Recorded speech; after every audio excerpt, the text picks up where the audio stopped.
let's say that I grant you every single thing that you just said.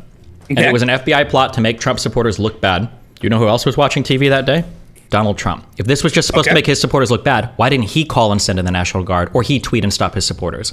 No. Who? Give me names of people that are supporting the conspiracy that the FBI conspired to instigate this riot or allow it to burn through the Capitol, and that's why that nobody was sent. Wait, how does the FBI even prevent the deployment of the National Guard?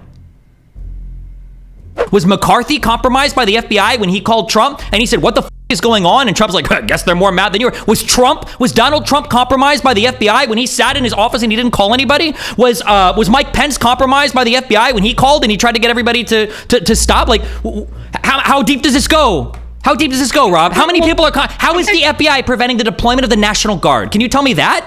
If you're someone who has the ability to deploy the National Guard or other security measures, and you know that there is an attempt on Mike Pence's life from violent insurrectionists, and you know there are now thousands of people storming the Capitol, and you choose for optic reasons or bureaucratic red tape reasons to not deploy the National Guard, you did so intentionally. Gotcha. Okay. Who has the ultimate authority to deploy the National Guard? Well, at the end, Trump would be one person. The ultimate authority rests with Trump. He saw people saying, "Hang Mike Pence." He was instigating violence against Mike Pence on Twitter in his speech, and he saw everything that was going on TV and had multiple people informing of the situation. So by your logic, then Donald Trump was literally inciting an insurrection to murder the vice president. Destiny, what is this?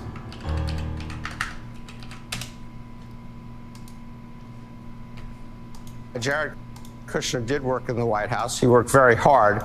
It's becoming a little less clear what he actually worked hard at, because after he left the White House, he went out and raised $3.1 billion, that's billion with a B, for a private equity fund. And as you pointed out, he's not a private equity guy, he's a real estate guy. So where did this money come from? Some of it we know from filing, some of it we know from press reports. What we know for a fact is he raised the $3.1 billion. What we also know for a fact is that... Okay, listen. These types of things are good to point out hypocrisy from Republicans, but you don't actually know if Kushner's done anything wrong. The question is any of this money suspect? Like, what money did he raise here that seems ill-gotten?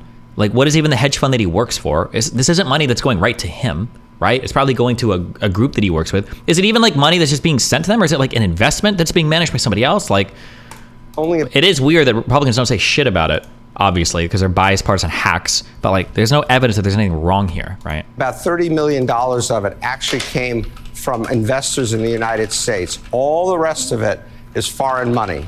And of that foreign money, $2 billion of it came from the Saudis.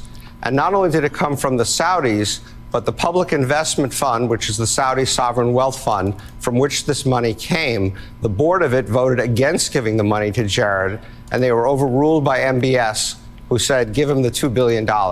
I've been in this business 40 years. I have never seen someone get $2 billion out of $3 billion, get 2/3 of their money from a single investor. Usually a single investor might be a few percent of the fund, might be 5%. Wait, you've never in your life, there's never been a hedge fund that gets like the majority of its money from a single investor? That's never happened? I find that hard to believe. I don't know anything about it, but I find that hard to believe. I guess it's possible, but I feel like there's so many hedge funds out there. There's got to be some with like majority. I have never seen someone get $2 billion out of $3 billion, get 2/3 of their money from a single investor. Usually a single investor might be... To be fair, that is true though. Maybe on the scale of billions, maybe that's not that common. This is a really big investment. A few percent of the fund might be 5%, occasionally 10%. Never seen this. Another 200 million we believe came from Qatar. Another 200 million we believe came from the UAE. And then the 625 million that came from foreign investors that we don't even know who they are. So what was Jared Kushner doing in the White House? And by the way, as a fun fact, on January 6th, the famous January 6th, Jared Kushner was in the Middle East. Steve, I heard from a prominent Middle East investor a couple weeks ago that there's not much out there on how Jared has actually been able to execute his funding. He's got all this money, but like you and Jonathan said, his background is not in private equity. And I've seen only one news report of a small European investment. He's sitting on all this money. Are the Saudis investing with him just to hedge their bets politically in case Trump comes back into office. What do they mean by his money? Like, do you think that's money that goes into Kushner's bank account? Or does Kushner work for a hedge fund that manages their investments? Or does investments? Like, Trump received millions from foreign governments as president. Okay, here's what I don't like most of the stories about Trump's money, Trump's bankruptcies, Trump's anything, okay? My issue is that people don't understand businesses, and people ascribe way too much to a single individual and a business, and it just makes all of these conversations retarded. They do it with Hunter Biden as well. Maybe they're doing it with Jared Kushner, okay? Like, somebody will say, like, Jared Kushner or Hunter Biden or Donald Trump got $5 million from this person. And the reality is this is a person that sits on a board of directors with a 15% equity stake in this company that had a contracted company that went to this thing, and it's like, bro, I don't give a fuck, okay? I need way stronger shit than that, okay? Maybe there was something bad here. I don't know. I haven't checked. Okay, Robert, what's up? What's happening? So I saw you said if people wanted to talk January 6th, but then I was very excited when I saw you were talking vaccine mandates, but we could put that off for a different day if you want. Sure. And talk more this January 6th. When's your debate, by the way? Well, I think in 2 days. 2 days? Yep. Okay. You're with the Krasenstein brothers. They're terrible, but good luck with that. I think tell them to take a break. You'll just do stand-ins for them. You'll do better. We'll see how it goes. I trust all my people, yeah. Well, that's very generous of you. So we talked about sort of the electors' business. Do you want to talk about the day of January 6th proper? Sure. Okay. So your contention is, just to rehash this, even without any violent action or anything that day, you still think that Trump's actions meet the definition of a coup or things like that. But would it be safe to say that you think the actions of January 6th further buttress those claims because there was actually violence on top of what you already see as sort of trying to steal the election? Kind of, yeah. Okay. I think that for me, the actions of January 6th institute what was clearly a riot, but wasn't a serious attempt at an insurrection or overthrow of the government. And I think that the shadiest parts about it seem to be that there was some sort of prior knowledge from law enforcement, but for some reason they intentionally decided not to have adequate security there. Do you have anything on those grounds you'd like to talk about, or do you think that's just a completely batshit theory? I don't think anybody knew the number of protesters or rioters that were going to show up that day. Nobody had forewarning about the speech that Trump was going to give. There were law enforcement that knew about activity that was happening in that area. That's why there were arrests made prior to January 6th. And that's why some people, I think members of the Proud Boys, were kicked out of DC prior to that because the FBI said, we know you're here. You need to get the out. There was an issue with communication between law enforcement and intelligence. I believe that was one of the things that was criticized in the J6 Select Committee, was that intelligence should have been more proactively communicating some of the violent people in DC relating to the Jan 6 riots. But I think that the intelligence view is basically like, there really aren't that many of them. The idea that like a few hundred Proud Boys or whatever the are going to overwhelm the Capitol is probably not going to happen. Yeah, so I think that was kind of the general thought, because nobody, I think the biggest like question mark of the day would people didn't know that Trump was going to give such an inflammatory speech and then send all those people to the Capitol afterwards. I think nobody was ready for that particular thing. So I think there are several things to look at here. One, I think the charges of many of the January 6 people, particularly those in groups like the Oath Keepers, Proud Boys, I think they're clearly overblown. Can we go by one person? Give me one example of these and we can look at their charges and see if they're overblown. Well, no, right? Well, I guess we could take like Enrique Tarrio or something like that. But the reason I'm saying they're overblown, I'm talking about in general. I'm not denying that they may have said that they wanted to commit violence or things like that. What I'm saying is it's overblown in that the narrative that it's an insurrection, that this was a serious attempt to overthrow the government, is just hold on, wait, was Enrique Tarrio charged with trying to overthrow the government, or what was his charge? I don't know specifically what his charge was. I know he wasn't there. How can we say that it was overblown if we don't know what his charge was even? Well, what if I just looked up? What if he was charged with raping 6, 4-year-old girls? Would you say? He wasn't. Oh, well, okay, so you know what it wasn't, but do you know what it was? I don't understand why you have a strong opinion on his charges. I don't even know what he was charged with. Let me say, I'm not a lawyer. I've read the charging document. I forget what the specific charges were. Okay, I don't know it also, but go ahead. What I'm talking about is the narrative surrounding which led to the scope of the FBI investigation and the charges, which is that this was an insurrection or sedition, and was the narrative that we're being told that this was a serious attempt to overthrow the government. This is nonsensical. In the most armed nation in the world, that there was like 5 or 6 charges that wait. When you say most armed nation in the world, does that matter? is a seditious conspiracy only such if the enemies that you're trying to conspire against seditiously don't have the necessary arms to hold you back?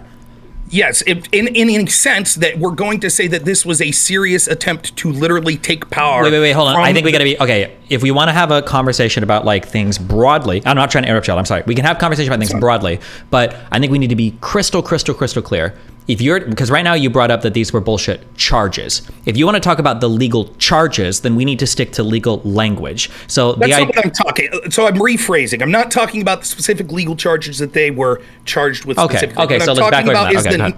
The narrative, because none of them were charged with insurrection. What I'm talking about is the narrative that this was somehow this near attempt at overthrowing our government. It's nonsensical.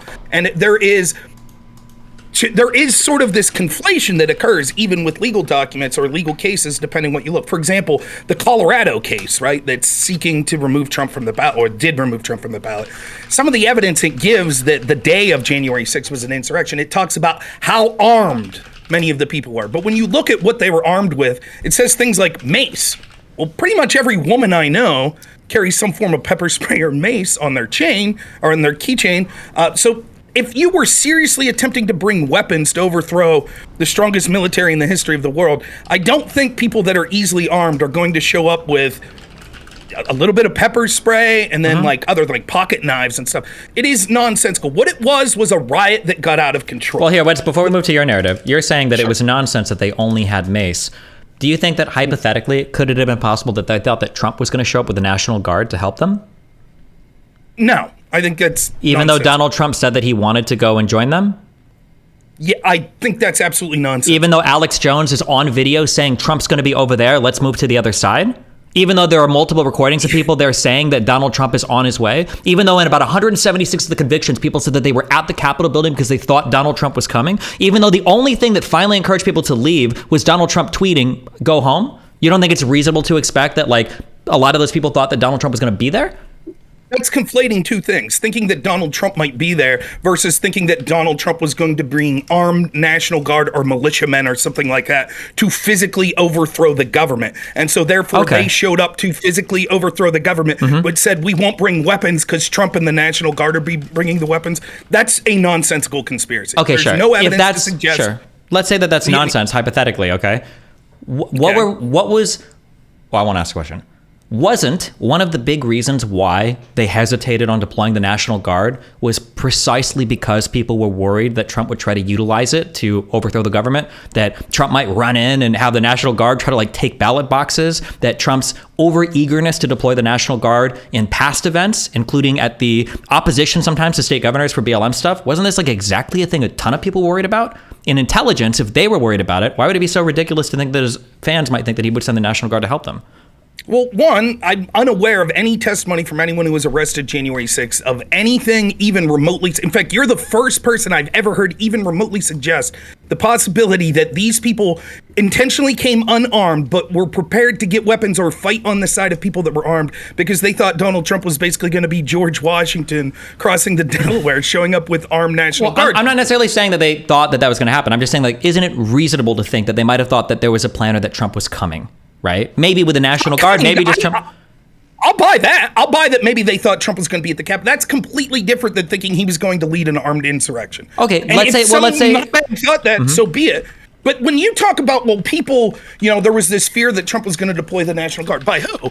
I look at it like there was an attempted setup. They kept setting dominoes up. I talked to you during the BLM. Wait. Before we get through this, okay? I want to take turns, okay? Where we ask questions and we demand answers, and you can do this with me. I'll let you do this with me first, and then I'll do it with you afterwards, okay? Because we need to run down, because this gets like all sorts of other shit gets drawn into. So if you want to ask me questions for a little bit, then hit me up and ask me questions for a little bit, and then I want to do the same with you. Okay? That sounds eminently fair. That sounds great. So go for it. So when we look then at the Colorado ruling, to me, one of the things, not only does it make this claim that sort of there was all these people that were armed, which I think is nonsensical, seeing as how their arms were just stuff that normal people would have, not actual guns or things like that.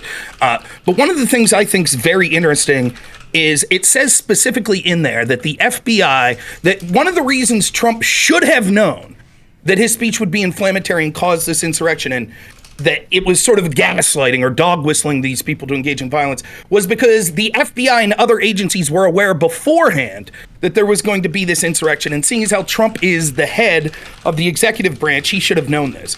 My question to you is, seeing as how there are groups after groups, including this Colorado case, that are saying that the FBI was so well aware of this, why didn't the FBI contact Capital City Police, including their chief Sund, and let them know that there was a bunch of armed, violent people attempting to overthrow the government on January 6th? Why did they stay silent?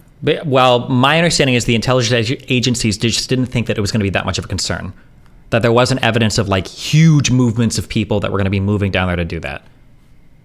I just don't believe that. I think that one... Okay, wait, do you have any evidence of that?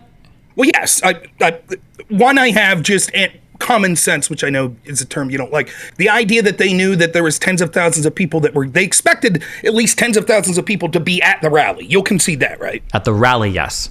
Yes, right. So you're saying they just didn't expect that many to march to the Capitol. They didn't expect, yes, correct, for Trump to be so inflammatory and then for him to send them to the Capitol afterwards, yes. Well, we'll talk about how inflammatory it was. But nonetheless, so if you listen to interviews with Capitol, is it Stevenson? He was the Capitol Chief Police Sergeant at that day. Yep. So he was the person who's tasked with anytime there's a protest or anything. In his interview with Tucker Carlson, but I've also seen him mention this in other places, he says that it's actually the normal procedure. Anytime there's supposed to be any sort of march or protest, they come up with an interagency plan to talk about what the possible numbers are, what possible defense would be, because they're looking at it not just that the people in the crowd could be, Americans and get unruly. It could also be infiltrated by other state actors, our enemies, terrorists, etc. So they always want to have a plan to protect our capital, our president, our senators, etc. So he says that what was unusual about January 6th, it's one of the only times where he was not involved in the briefing. That it seemed like all of these agencies didn't come together. It doesn't make sense. If your argument is, okay, well, the FBI thought that there were violent insurrectionists that were attempting to kill Mike Pence and other senators and overthrow the government. They just didn't think the need to actually have security or to communicate because they didn't think there were that many people. That makes no sense given that even in lesser protests, they have those preparations. Okay. Do you want me to respond to this? Well, yeah. Okay, so for the first part, so one part of this is just not true, that there was no interagency anything. There were explicit conversations related to the National Guard because they had been deployed to manage traffic. That was a very intentional choice, that they didn't want the National Guard deployed to the Capitol itself, but rather managing traffic around it, and that was going to be their perimeter, that was going to be their sole thing, because there was a big optics concern about having the National Guard at the Capitol building because of Trump's over-reliance on them in the past. That was the conversation and communication that was happening inside. And then I'll repeat the other point, that intelligence agencies thought that there were people in the area. That's why they made some arrests. That's why they expelled some people beforehand. They didn't think that there were going to be tens of thousands of people marching from the Trump rally to go to the Capitol building. You would agree, because I think it's part of the conservative talking points, that there probably weren't enough Proud Boys or other people there to overwhelm the police and break their way in. They needed the massive crowd of protesters that was sent from Trump in order to do that. And I don't think the intelligence agencies figured on that happening, which was maybe a mistake on their part, but I don't think there's any evidence for malintent anywhere here. And if there is, you haven't provided any besides common sense. Well, it would be I disagree. I think that, again, going back to the term you used, Occam's razor, it would either, once more, we see that it's gross incompetence or malintent from the part of the FBI specifically, if they were aware that you'll agree with this, the FBI's contention, and as the courts in Colorado and others, their contention is that the FBI had knowledge prior to January 6th that violent insurrectionists were going to use weapons to murder Mike Pence, possibly other senators, to violently overthrow the government. You'll concede that that's their argument. That what? Say that again? Violent insurrectionists, groups like the Proud Boys or Oath Keepers, planned on using weapons to violently overthrow the government, including plans to possibly kill Mike Pence and other officials. If that's what the seditious conspiracy charges or convictions laid out, sure. But that's not my main contention. My main concern is with the actions of Donald Trump. Okay, right. Totally fair. I get that, right? So given that, I think it would be obviously beyond the pale for the FBI to know that, and simultaneously, as you admit that there are people that at least were on the political side of those insurrectionists, that were upset and thought the election was stolen and that were Trump supporters. And they knew there were going to be tens of thousands of them. That seems to be a pretty big gamble for the FBI to be taking. Like, we know a handful of people are going to attempt to overthrow the government and possibly murder people to do so. And we know they'll have tens of thousands of people that are at least are on their political side. But we're going to gamble for optics reasons and not have security there. Okay, so then is your contention, one, that there is no such thing as an intelligence failure? It's always intentional. And two, that all of the people inside the Situation Room that talk explicitly about not wanting National Guards people there because of the optics of having the National Guard deployed, all of these people are lying, and that there can't be an intelligence failure? It must have been planned, and you have no evidence for any of that, right? Well, no, I wouldn't say that there can be no such thing as intelligence failure. Okay, wait. So very clearly, you agree there can be an intelligence failure. Sure. And you agree that, do you agree that a lot of people at the time were talking about optics, that they were worried what it would look like to deploy the National Guard to the Capitol building during... Well, yes, right. Those sort of discussions of optics were occurring, but who were they occurring with? Right? They were occurring with, like, you tell me if I'm wrong. You're talking about sort of people within sort of the chain of command that were concerned that it would look like Trump was mobilizing the military if the National Guard was there. That Trump, wait, say that again, I'm sorry. You're saying that, like, people within the chain of command of the people, like, the police or the Capitol Police or the Sergeant at Arms, those sorts of people that were within the chain of command that would have the authority to kind of deploy these people, they were worried about the optics. Because correct. Even the day before, they were worried about it, right? That's why the Mayor Bowser put out that statement saying, we don't want Capitol Police here. We only are going to have them managing traffic. Yes, that was the whole point, yeah. Wait, why do you think... But then that's my contention, is they did that because they wanted to avoid the appearance of the military being deployed for the electoral vote. What is your contention? That was all part of a grand scheme to facilitate the January 6th riot? Well, no. So there's several things. So there's stages that we could look at this. Well, wait. Can you give me, why do you think everybody was saying that? Why do you think the National Guard wasn't deployed beforehand? I think that excuse is insufficient because the idea of being concerned about optics to the potential of allowing people to murder the vice president seems to be nonsense. Okay, I want you to tell me then, what do you think it was? I think what it was that the FBI intentionally wanted this riot to break out so they could use an excuse to crack down on people. Why did you just disagree with my earlier assessment then? Because I just said that's what you said. You said that this was intentional. The FBI was intentionally doing this, right? Did I disagree with that? Yeah, or I thought you did. Maybe I misheard. Intelligence failures can happen. Okay, right? so you believe then, so that means that, so let's see who all has to be on this. So Miller, the Secretary of Defense, he was in on this. All of the people in the Situation Room, Mayor Bowser was also in on this. If I go through this part of I don't remember everybody that had this conversation, but every single person then that was involved in not deploying the National Guard ahead of time, all of these people were in on the FBI conspiracy theory, or can you explain to me how you think this works? Yes, I will say that there are certainly a lot of people, more than the average person might think, that was trying to set up the dominoes. By the way, they did this repeatedly. They were constantly trying to set up having lack of safety measures in place when there were Trump rallies and things like that, hoping that violence would kick off so that they could say, see, look how violent they are.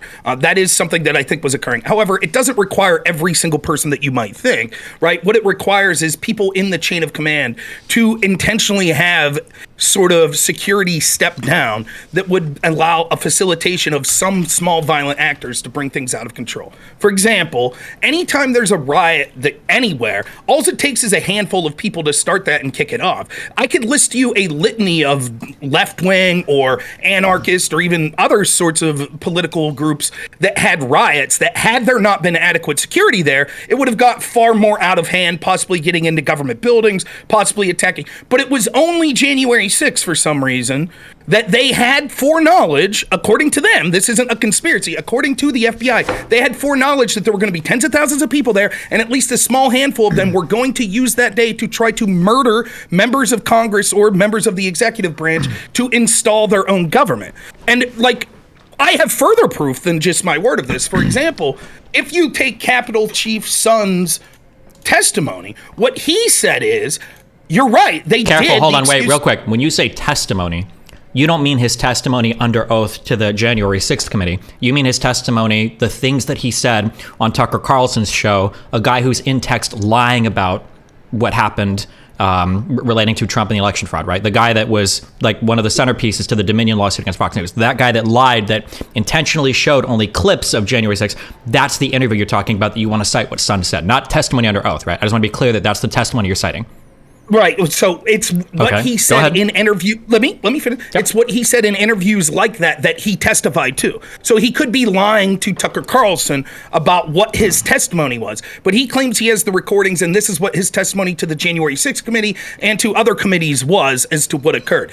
And I think it's funny, by the way, that if we're going to impugn Tucker Carlson, then I'll be sure anytime you talk about any statements that Trump gives to Maggie Haberman at the New York Times, that I go through the laundry list of disinformation that they've put out, and we say, no, wait, just to be clear, when we're talking about this came from a media agency that lied about the Russia collusion hoax. Wait, hold on. What statements have I given of Trump about him making statements to the media? Well, I didn't say you did. I said if you do. That's what I'll do. If I do, impugn me on that. Why would I ever lie? I'm going off of federal indictments, investigators, and leaks and stuff like that. Not Donald Trump giving softball interviews to people that have already been proven to have lied about this very event. I would be very reticent to believe them. What you're doing is you're trying to sort of gaslight the people listening to thinking, oh, Tucker Carlson's an evil election denier who's just a liar. And so if the Capitol City chief talked to him, that should somehow influence. Why does that have anything to do with what Sun said, who he said it to?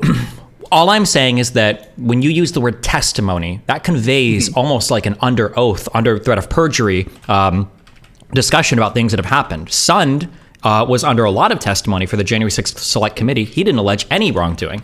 Now you're talking about an interview that he had with Tucker Carlson. Oh, I'm sorry. Wait, did Sun allege a conspiracy? I don't know if he alleged a specific conspiracy. It's what my guess is this.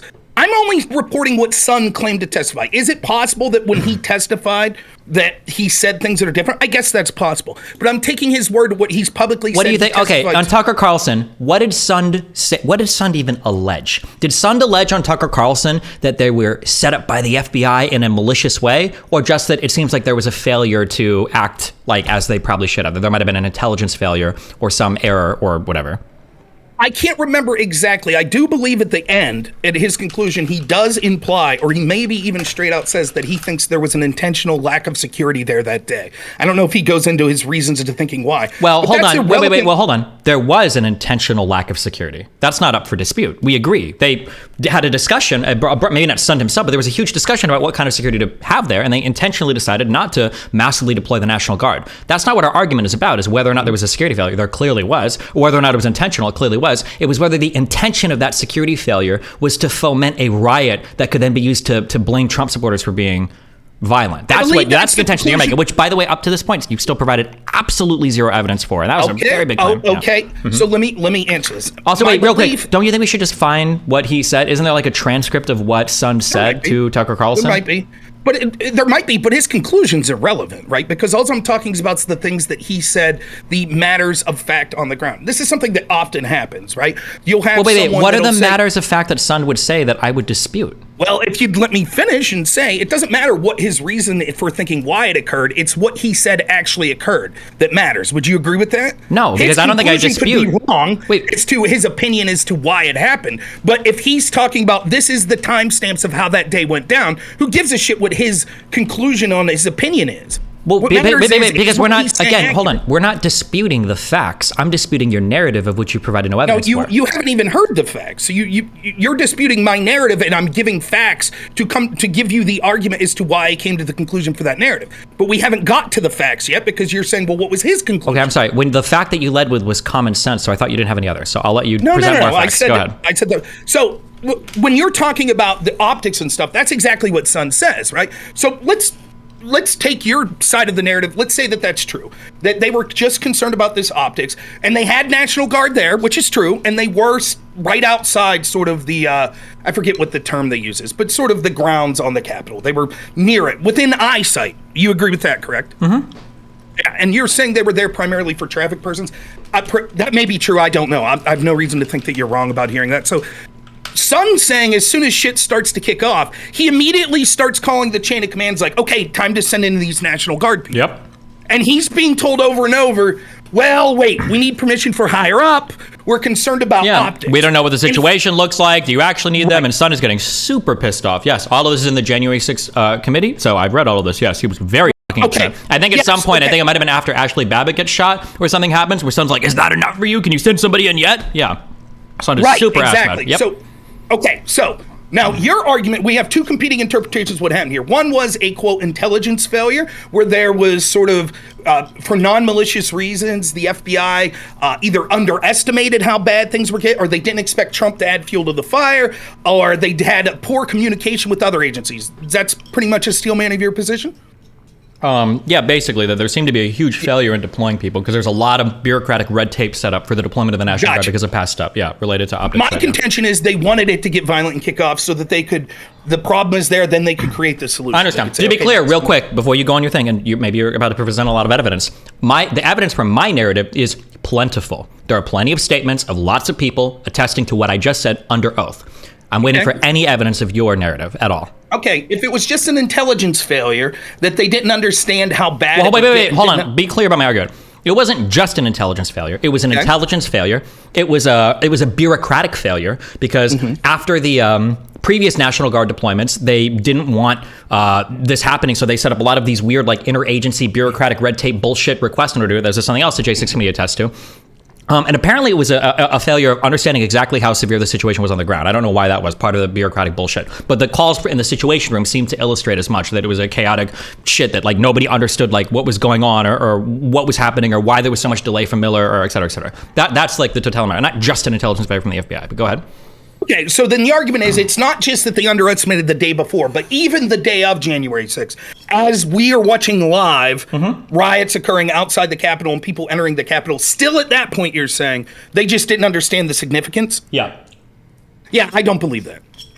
In fact, I could point to you a video I did condemning the violence on January 6th before the fucking National Guard was deployed. How was me, some guy who works in home health care with people with autism, able to see how serious the situation was before the people that had permission to deploy the National Guard? Let's say that I grant you every single thing that you just said. Okay. And it was an FBI plot to make Trump supporters look bad. You know who else was watching TV that day? Who's that? Donald Trump. If this was just supposed to make his supporters look bad, why didn't he call and send in the National Guard, or he tweet and stop his supporters? Well, because that would have literally defused this entire conspiracy. No problem. That's moving away from the discussion we're having. Well, so no, wait. That's directly here. That is directly right here. I'm just saying, if you're saying this is a huge plot and it's only to make, because my contention is I think Trump wanted the violence. He wanted these people to try to disrupt the process. And I have more evidence of that too. But you're saying that no, this was set up by the FBI to make his supporters look bad. Well, then why didn't Trump just say that and go like, oh, I'm going to f the whole FBI scheme up. And I'm just going to tweet and make them all go home. And then boom, the FBI's whole plan is f***ed here. Okay. So that's still moving away from the culpability of the FBI, but I'm more than happy hold on, wait. to do The that. only reason I'm doing this is because you've given me no evidence. Actually, fine. I'm sorry. Let's back up. Do you acknowledge that you've given me no evidence? I can't actually fight you on any because you've given me nothing to fight on. I don't know why you say this a lot. You constantly say things like no evidence. That's not no evidence. Saying that everyone in the country was able to turn on their television and see how bad the riot was getting, but your argument that the sergeant at arms, the people at the FBI, the people at the Capitol Police were unable to do that somehow there was a fog of war and they were unable. They intentionally allowed National Guard that was footsteps away to not intervene. Even at the moment they saw that people were breaking into the Capitol. Okay, everything you're giving me, all of what you're giving me, this is all narrative. Please. No, everything you're giving me is narrative. I'm asking, here, let me give you examples for things you could have, right? Is there testimony from anybody in the FBI? Remember, we did the whole Durham investigation and we found some improper behavior. We got even an indictment against Kleinsmith, a conviction even, right? So we had the Durham report, we've had these interagency investigations. Did Donald Trump call for an investigation into the FBI to see if there was anything improper happening? Did any of the House Republicans call for an investigation into the FBI to see if they had instigated anything? Doesn't seem like it. Has anybody from the FBI leaked anything that said that they were trying to instigate anything? Has anybody else made this assertion besides a guy going on Tucker Carlson's show? And I don't even think Stump made that assertion, by the way. Like, I'm looking for anything besides, well, if you look at the TV and common sense, obviously something should have happened. That's what I'm looking for. Just a single piece of anybody else attesting to this that would have had knowledge of any of this. Anybody. Or would have wanted to investigate it. Anybody. A single person. Again, so what you're doing is you're setting, first off, yes, for example, I can't think of the congressman's name, but he The other day, a couple weeks ago in testimony, he was showing pictures of a van that he was accusing of being a van that FBI informants were in, and he showed pictures of it going around the area and says he wants an investigation. There's been many people that talked about wanting an investigation, Republicans wanting an investigation. Wait. Why would Republicans talk about wanting an investigation? Why wouldn't they just set up a committee and do it in the House? Am I misunderstanding how the government works? Well, first off, like don't they have literally impeachment proceedings going on right now? Listen. It works better if you don't say wait every 3 seconds. Well, I know the frustrating thing is that I'm looking too long. I know. Well, the frustrating thing is that 5 seconds in. Yeah, the frustrating thing is I'm just trying to ask you for a single piece of evidence, and then you just start telling stories like what you just said, and included like a random guy in Congress said that maybe there were informants in a van. But for my evidence, I can say well, here are these conversations where General Flynn and Chief Conti and Colonel Matthews and Major General Walker are all talking about the optics issue and the deployment and everything. I can give you direct evidence from all of this. And your thing is common sense is if you look at the TV and the Congress guy said a van was driving around. So if you don't have any evidence, that's fine. But just say that I don't have any evidence is my theory. It's not having evidence. And again, let me say, you ask a specific question, I answer this. So part of your specific question, can you show me any congressperson that's calling for investigations? I say yes. Let me get that. And you immediately cut me off. But that's not what I'm asking for. Okay. Right? So you ask specific questions, I give a specific answer. Now, again, this is evidence. It might not be an evidentiary status that you like, where it's this particular FBI agent said, yeah, I feel we were intentionally letting things go. Of course, they didn't say that. You're right. No one's testified to that. But it is, to be clear, that's not the standard of evidence I'm asking for. It is a form of evidence when you're making a claim that the reason, and this is something that occurs often. I talk about FBI corruption a lot. It always comes down to when there's things that look incredibly shady with the FBI or with these other agencies, the excuse is always gross incompetence. And so the argument that you're making right now is because of no one's testified alternatively to this, that you're saying that what happened was even when me and you in real time could turn on the television and see the riot getting out of control, Capitol City Police, the FBI, none of them thought, geez, maybe it's now to the point where the National Guard that's literally 2 blocks away, we should come in to make sure that this is going to be protected, because at that point they were still concerned about optics. That is evidence.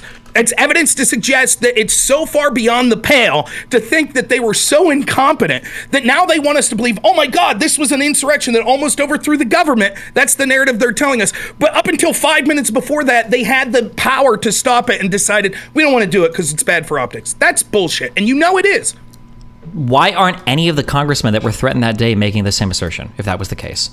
There are plenty of congressmen that are saying that they think the FBI informants there and were facilitating a riot and things of that nature. FBI informants being in the area is not your assertion. Your assertion is that the FBI deliberately allowed this to burn through the Capitol to make Trump supporters look bad. Is there a single person in Congress that's making that claim? Even Jim Jordan or McCarthy? I don't know if they've made those. I don't know they've made that specific claim. Okay, that's fine, and that's fine, and maybe they have, and we just don't know it. But then you have no evidence for what you're asserting. You have that nothing. Is not saying no. You're mistaking what evidence is. Evidence isn't that I need a congressperson to agree with me.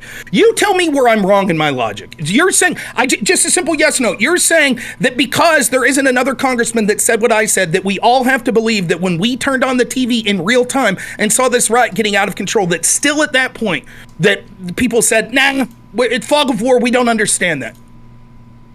That's your argument? My argument, is that there was a lot of confusion in the Situation Room relating to the deployment of the National Guard. Yes, that is my argument. That is not just my argument, though. That's the argument. That's the testimony of every single person that seems to have been involved in that situation. That's their testimony. Yes, okay, under oath. So that is their testimony under oath. What was your argument? That is not. Did you hear them under oath, or did you hear them talk to CNN or something like that? People that maligned Sandman and a bunch of other people. To be clear, the only person here that supported a media interview is you. That is talking about an interview that Sun gave with Carlson, a guy who left Fox News because he lied about January 6th. Okay, so that's the only person that you're citing. So I'm citing the under oath testimony that was given for the January 6th Select Committee. That's what I'm citing. Now, if you're saying all these people involved were lying, sure, that's the case. Maybe all of them were lying under oath, and every single person on this committee was part of a treasonous conspiracy to do whatever. But you don't know evidence for any of that. So I don't know what you want me to. So at the very least, you would be supporting the immediate removal of every single person that was involved in any sort of chain of command in that, because this is one of the most. Didn't people actually resign over it? I thought there were multiple resignations over this. Some did, but everyone should, right? I don't know if everyone should, because I don't know 100% like who was at fault for this, and even they seem to have issues like trying to assign particular blame at the end of this. We've had a massive January 6th committee that was partisanly ran, right? Targeting sort of. Wait, what do you mean partisanly ran? It was obviously partisanly ran. Wait, why was it partisanly ran? Because it had no opposition whatsoever. Why wasn't there any opposition on it? What's that? Why wasn't there any opposition on it? Name me the Congress people that were there that were opposition. No, I'm asking why wasn't there opposition? Because that's the way the committee was set up. They didn't want people. It wasn't set up that way, and they did want people there. Pelosi requested 5 people from McCarthy that could join the commission. McCarthy forwarded 5 of them. 2 of them were directly being investigated for their activities on January 6th. So Pelosi rejected 2, and McCarthy said, if you don't take all 5 of these exact people, I don't want a single person on that committee. So the committee moved forward with no suggestions from McCarthy. So when you say it was partisan, that's true, but that was McCarthy's fault. And if you're going to try to claim that McCarthy's part of the deep state now in friends with Pelosi, you can take that argument. But the only reason why that committee was not bipartisan was because of McCarthy's refusal to participate. So no, what it was the people that would be oppositional, right, were told that they weren't allowed to be on there by Pelosi. They only wanted Republicans like Adam Kinzinger and Liz Cheney. They didn't want someone like Jim Jordan that was going to be oppositional. The idea that they set up this committee and said, you're lying. No, I'm not lying. I'm not lying whatsoever. The idea that Pelosi set up this committee, right, and then had the gall to say, well, these are the people that are allowed and the people that aren't allowed on is nonsensical. Right? There are people, for example, what's his name? I can't think of his name right now. Goldman, who is one of the lawyers, right, on the Trump impeachment, the second impeachment. Now he's a senator or a congressman. He's in there all the time in the impeachment inquiry. Shouldn't he be barred? Isn't he directly implicated? Of course not. If Republicans would have said that dude's not allowed on there, you and every other Democrat talkie piece would say this is outrageous. The normal process is that the opposition's allowed to have people, and instead, whatever your reasons for thinking it happened, what you can't get around, you could blame McCarthy, you could blame Pelosi. It was a bunch of people with prior conclusions that agreed with each other. And by the way, they did most of this stuff behind closed doors, and much of it now not only have me and you not seen, but actual Republicans haven't seen, because they're saying now things like, well, the Secret Service interviews and tapes that we had, some of them got deleted, and some of the interviews and things like that we didn't close doors got deleted. So yes, it was partisan. I'm trying to open an article. Almost you're lying about almost all of this. So I'm just trying to find an article for this specific. Well, the issue was that the 2 people that Pelosi rejected, I think she was well within her rights to reject, because my understanding is they were under direct investigation relating to January 6th stuff. 3 of McCarthy's other picks, which would have been 1 more than the 2 conservatives that wound up on that panel, which both, by the way, voted for Donald Trump's impeachment, so not the best Republicans, ended up being there because McCarthy wouldn't even forward his other 3 picks. So for your statement to say that Pelosi rejected all the conservatives or all the picks of McCarthy, that's just not true. Pelosi explicitly accepted 3 and offered for McCarthy to pick 2 more, and McCarthy threw his hands up and he said, well, I'm not going to participate if you don't take all 5 of my picks, even if 2 of these people are literally being investigated for issues related to what this committee is looking to research. Do you admit that it was McCarthy's fault that no good Republicans for McCarthy wound up on that select committee? No, I don't think so. I think so. You don't think McCarthy should have picked 2 other people? He should have just said, oh, well, fine. I'm not going to have anybody on there? I don't think that you should legitimize a process that is specifically tailored by the opposition party to say that the specific people that want to be questioning the narrative aren't allowed to be there. Don't you think it would be better for you to be a part of that process rather than by completely rejecting any part of it whatsoever? Why wouldn't you want to have 5 people in that committee? Look, why wouldn't you want to have 5 people on that committee? I'll answer you. This is sort of an argument that goes back to sort of forms of protest. Why wouldn't you want to have 5 people on that committee? Listen, I'm answering you. You're repeating the question. What I'm telling you is this is a question that people have had about sort of protests and things like that. Why wouldn't you want to have 5 people on that committee? I can keep repeating my point. And I don't know why you're going back to some. I'm not talking about protests or anything else. I just want to know why you wouldn't have 5 people on that committee. Because there is a question of if the committee is clearly set up in a biased way to keep the people that you think deserve to be there that will be oppositional, that they're intentionally keeping them off, then by putting other people that aren't as oppositional on there, you're legitimizing a committee that you know is being ran in an illegitimate way. There you go. Whereas don't you think it would sound better? If you refuse to participate whatsoever, then you don't legitimize what you see as a corrupt institution and committee. So don't you think it would be better to have 5 people on there and be able to say, wow, our 5 people that were part of this committee were cut out of the entire process? Don't you think that would make the committee look a whole lot worse rather than you folding your arms saying, well, I'm not going to have anybody there at all, and then later cry about it being partisan? Personally, I would have probably put people on there. There we go. There we go. Okay. But listen, what does that mean? What I'm saying is... Because what it means is what's obviously happening is McCarthy is saying, if I don't have anybody on there, I can have suckers like Rob defending the fact that it was partisan because I chose to make it partisan. That's the obvious, simple plan. If you want to have some involvement on it, if she rejects 2 of 5 of the people that you put on, you still got 3 that you want to pick 2 more and throw them on. And if they do cut them out, well, how bad does the committee look at that point?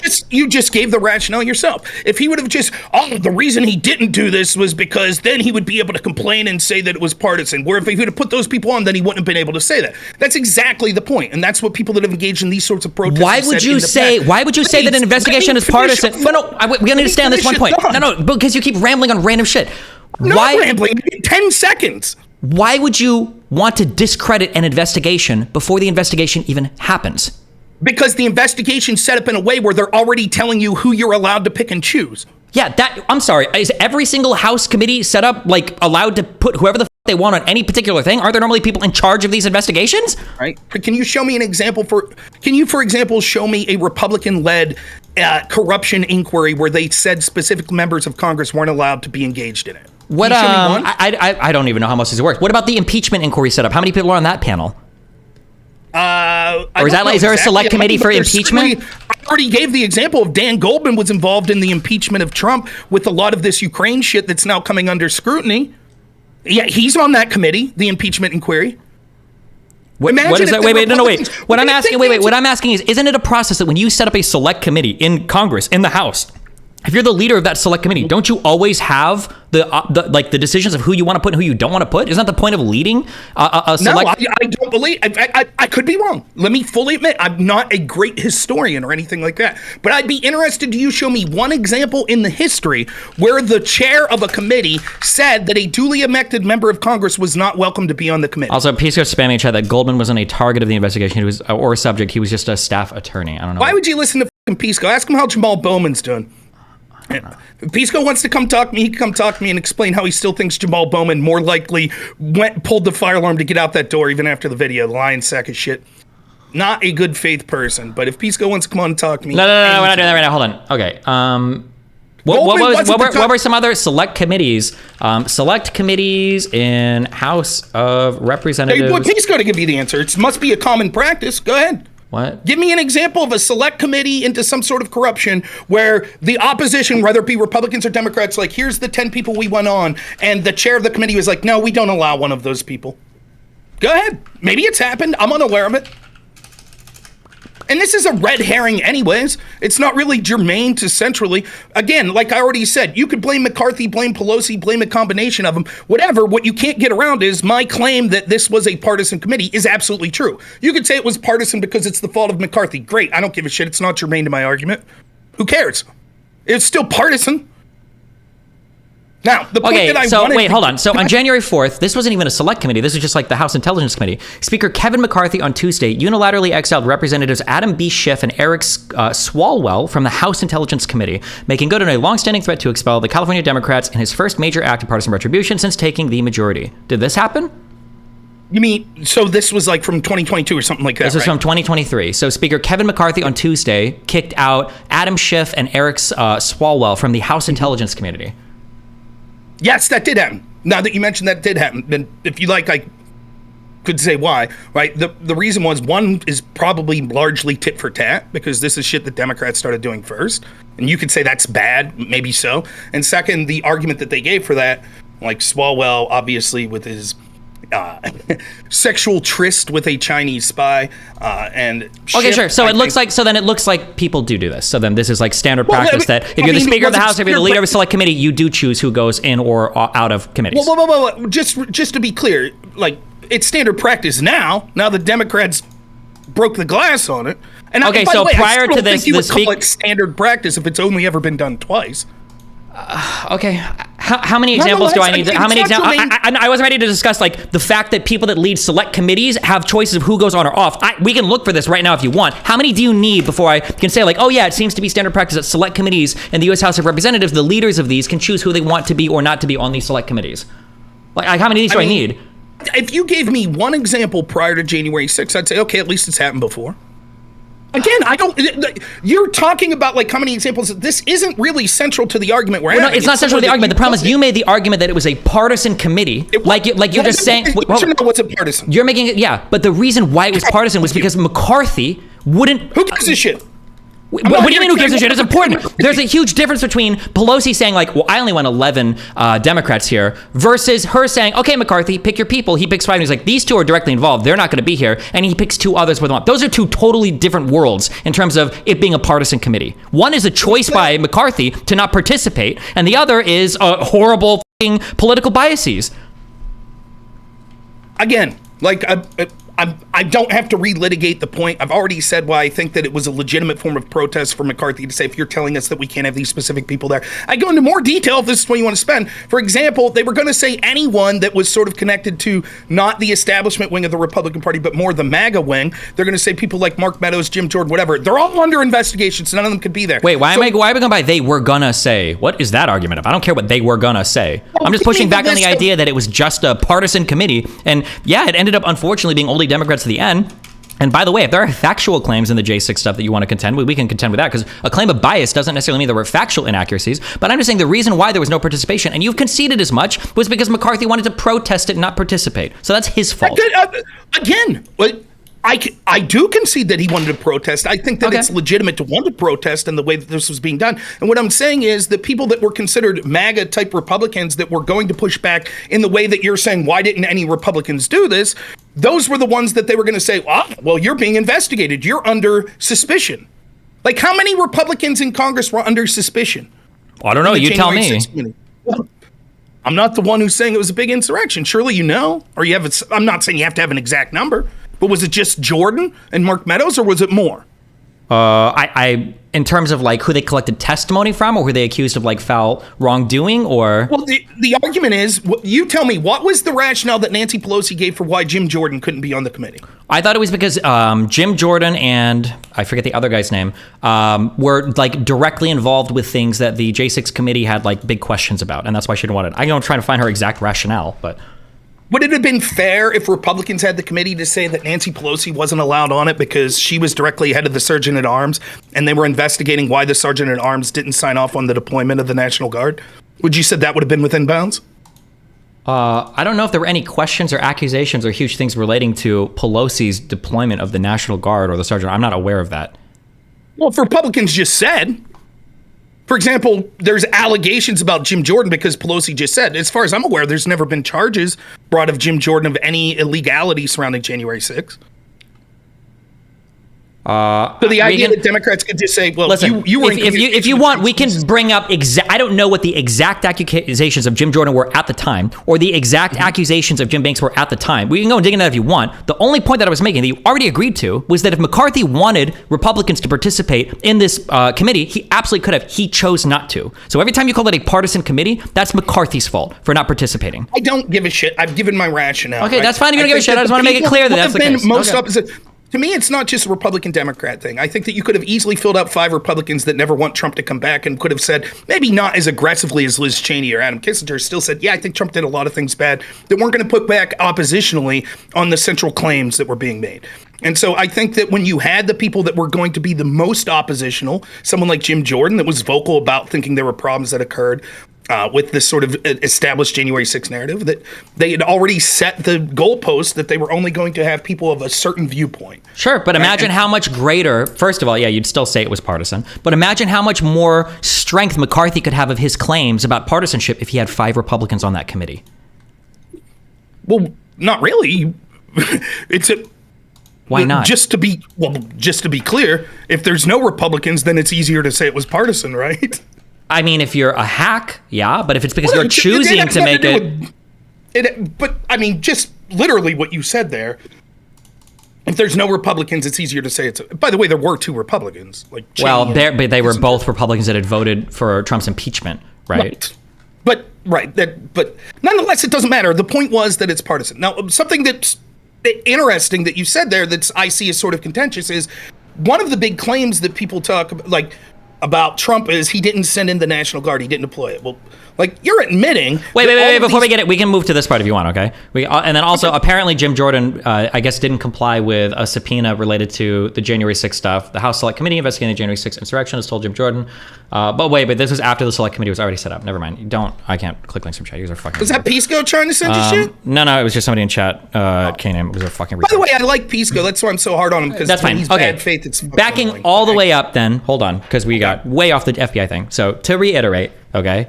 I have direct testimony from many people that testified in front of the J6 committee under oath that said that the reasons why there was a delay in the deployment of the National Guard and there was so much confusion were due to optics reasons with Trump and then bureaucratic red tape and then miscommunication between agencies, that these are the things that they testified to under oath, okay? Your claim is that it was an intentionally done thing by the FBI to set up Trump supporters. You have no non-circumstantial or non-common sense evidence of that. I do have evidence. Let me give you actual evidence I have. A court in Colorado is kicking Trump off the ballot, in part saying that it was so evident that Trump knew a violent insurrection was about to occur because the FBI had prior knowledge. If the FBI had prior knowledge that there was a violent insurrection about to occur, maybe you could make the argument that because of red tape or fog of war or something like that, the day before, they didn't communicate and have adequate security. But once it was evident that people were storming the building and the FBI, and we could all see it on television, and the FBI had knowledge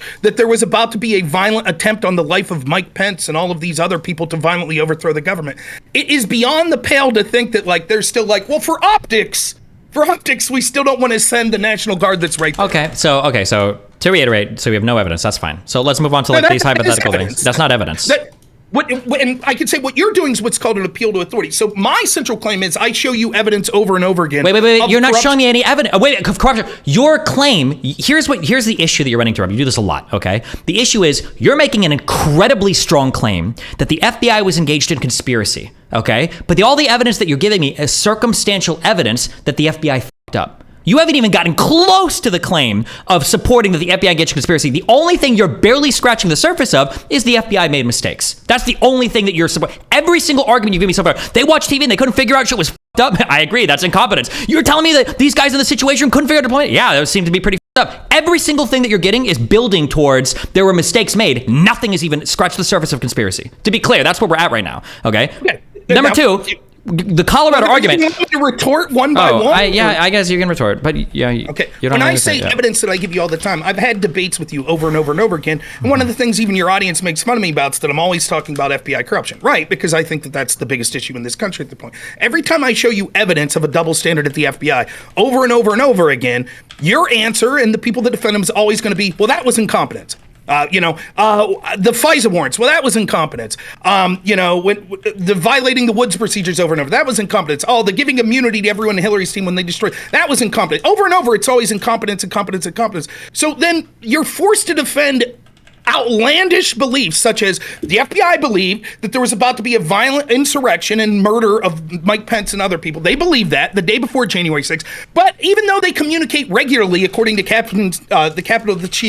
Capital City Police Chief Son, that regularly when there's going to be protests and stuff, they communicate with him. For some reason, they didn't on January 6th, even though this was the one time they thought that there was going to be a violent murder, because they just didn't think there would be enough people. Then when they saw that thousands upon thousands of people were joining, they still set back because of fog of war and didn't then at that point say, holy shit, they're coming. We have evidence they're coming to murder the vice president. You need to get people in there now. They could see everything we saw on TV, but they still decided for optics that the people at the FBI, the people at the Capitol Police, etc., that are tasked with the safety and security of the people that represent us, they were like, we can't provide adequate safety and security because optically it would look like Trump's deploying his own military against his own people.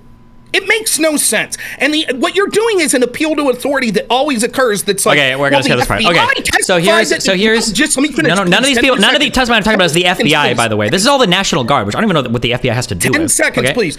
Okay. Your appeal you're about to do more narrative building with no facts.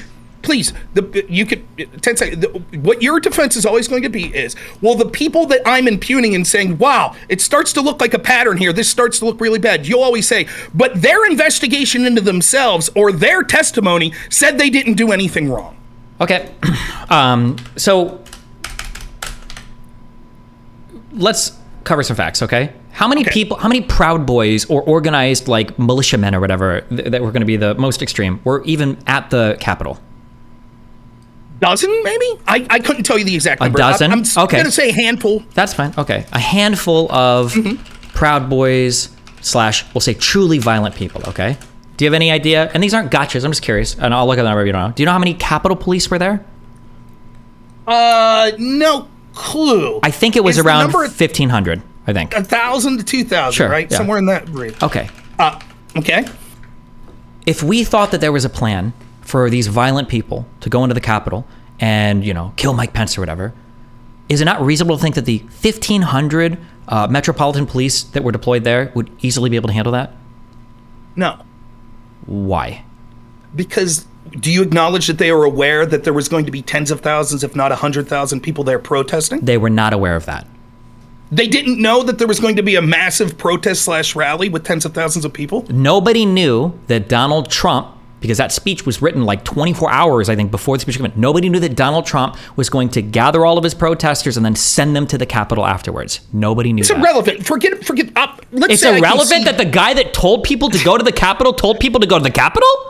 No, it's irrelevant in this sense. Let's say that I concede that argument, that they never fashioned the possibility that Trump would say, go to the Capitol. For the sake of this argument, I'll concede that, okay? Which you may very well be right. I wouldn't know, okay. Right? The point is they knew they were going to be at least blocks away from the Capitol. Okay. Right? So here's what we have. You're the FBI, right? On a normal protest, like when George Floyd protesters are there, they have a meeting. They know, okay, there's a protest scheduled for tonight. Let's look at the scenarios that could be, and this is normal operating procedure, at least, again, what Capitol Chief Sund is saying, that interagencies get together, maybe the city police, the Capitol City Police, the FBI, the Secret Service, they have these meetings and say, okay, here's the potentials for things getting out of hand tonight. We know that there's going to be a lot of people coming into the cities. So hold on, stop. Nobody predicted that there were going to be massive protests or riots at the Capitol. Okay, right, that's my point. Okay. Right? So, now having said that, that's the normal procedure. Now, here's what you tell me if I'm wrong about this. Here's what we're both agreeing, what sort of, at least the FBI is saying. One, they were aware of the fact that there was a small handful of people that intended to attempt to murder Mike Pence and overthrow the government. Okay. And there were going to be tens of thousands of people there protesting people like Mike Pence and the government. I don't think people knew that was going to happen. Nobody knew that was going to be in Donald Trump's speech. I disagree. Okay, that's fine, and you disagree. No. To be clear, we can move on to this topic. You have no evidence. We're going to loop on this all day, but you have no evidence for any of this. You haven't given me a single piece of evidence for anything, and you're standing in contrast. You can keep calling it a fallacious appeal to authority, but I can cite people that gave testimony under oath. You have nothing. Even Sund's interview with Tucker Carlson isn't making the conspiracy claim that you're making. This is completely delusional. You're fantastically on your own in your own world making this claim. Nobody else is supporting you on this claim. That is actually okay. Who? Again, there are plenty of people. No. Who? Give me names of people that are supporting the conspiracy that the FBI conspired to instigate this riot or allow it to burn through the Capitol, and that's why that nobody was sent. Wait, how does the FBI even prevent the deployment of the National Guard? I'm going to go back to the point that you glossed over there, and then we could get to this. The point is you're conflating two separate things. You're doing, again, you're saying there is no evidence. I don't think, or you're saying this, I don't think that they thought that Trump would send them to the Capitol. That's not the argument. They knew that there were a bunch of people that at least politically aligned with the murderers that were about to try to overthrow the government. There's a small handful of them, but there was also possibly 100,000 people 2 blocks away that may have had their back. So the idea that in that world, that the FBI is not, and it wasn't just the FBI, we're told that other agencies, for example, I believe the Secret Service is one of the agencies that we're told, the idea that they knew of this and yet refused to even sit down and brief the Capital City Police Chief that was tasked with the defense of the Capitol seems to be nonsensical. However, if we accept you, maybe we could somehow say, okay, but there's still a chance this is just gross incompetence. Okay, that's where we're at right now. Then the question becomes, so they're like, we don't want the National Guard there for optics reasons, so they'll stand by. They'll be like a couple blocks away. Once the riot starts to kick off, and it's obvious that there are thousands of people there, now your argument's out the window.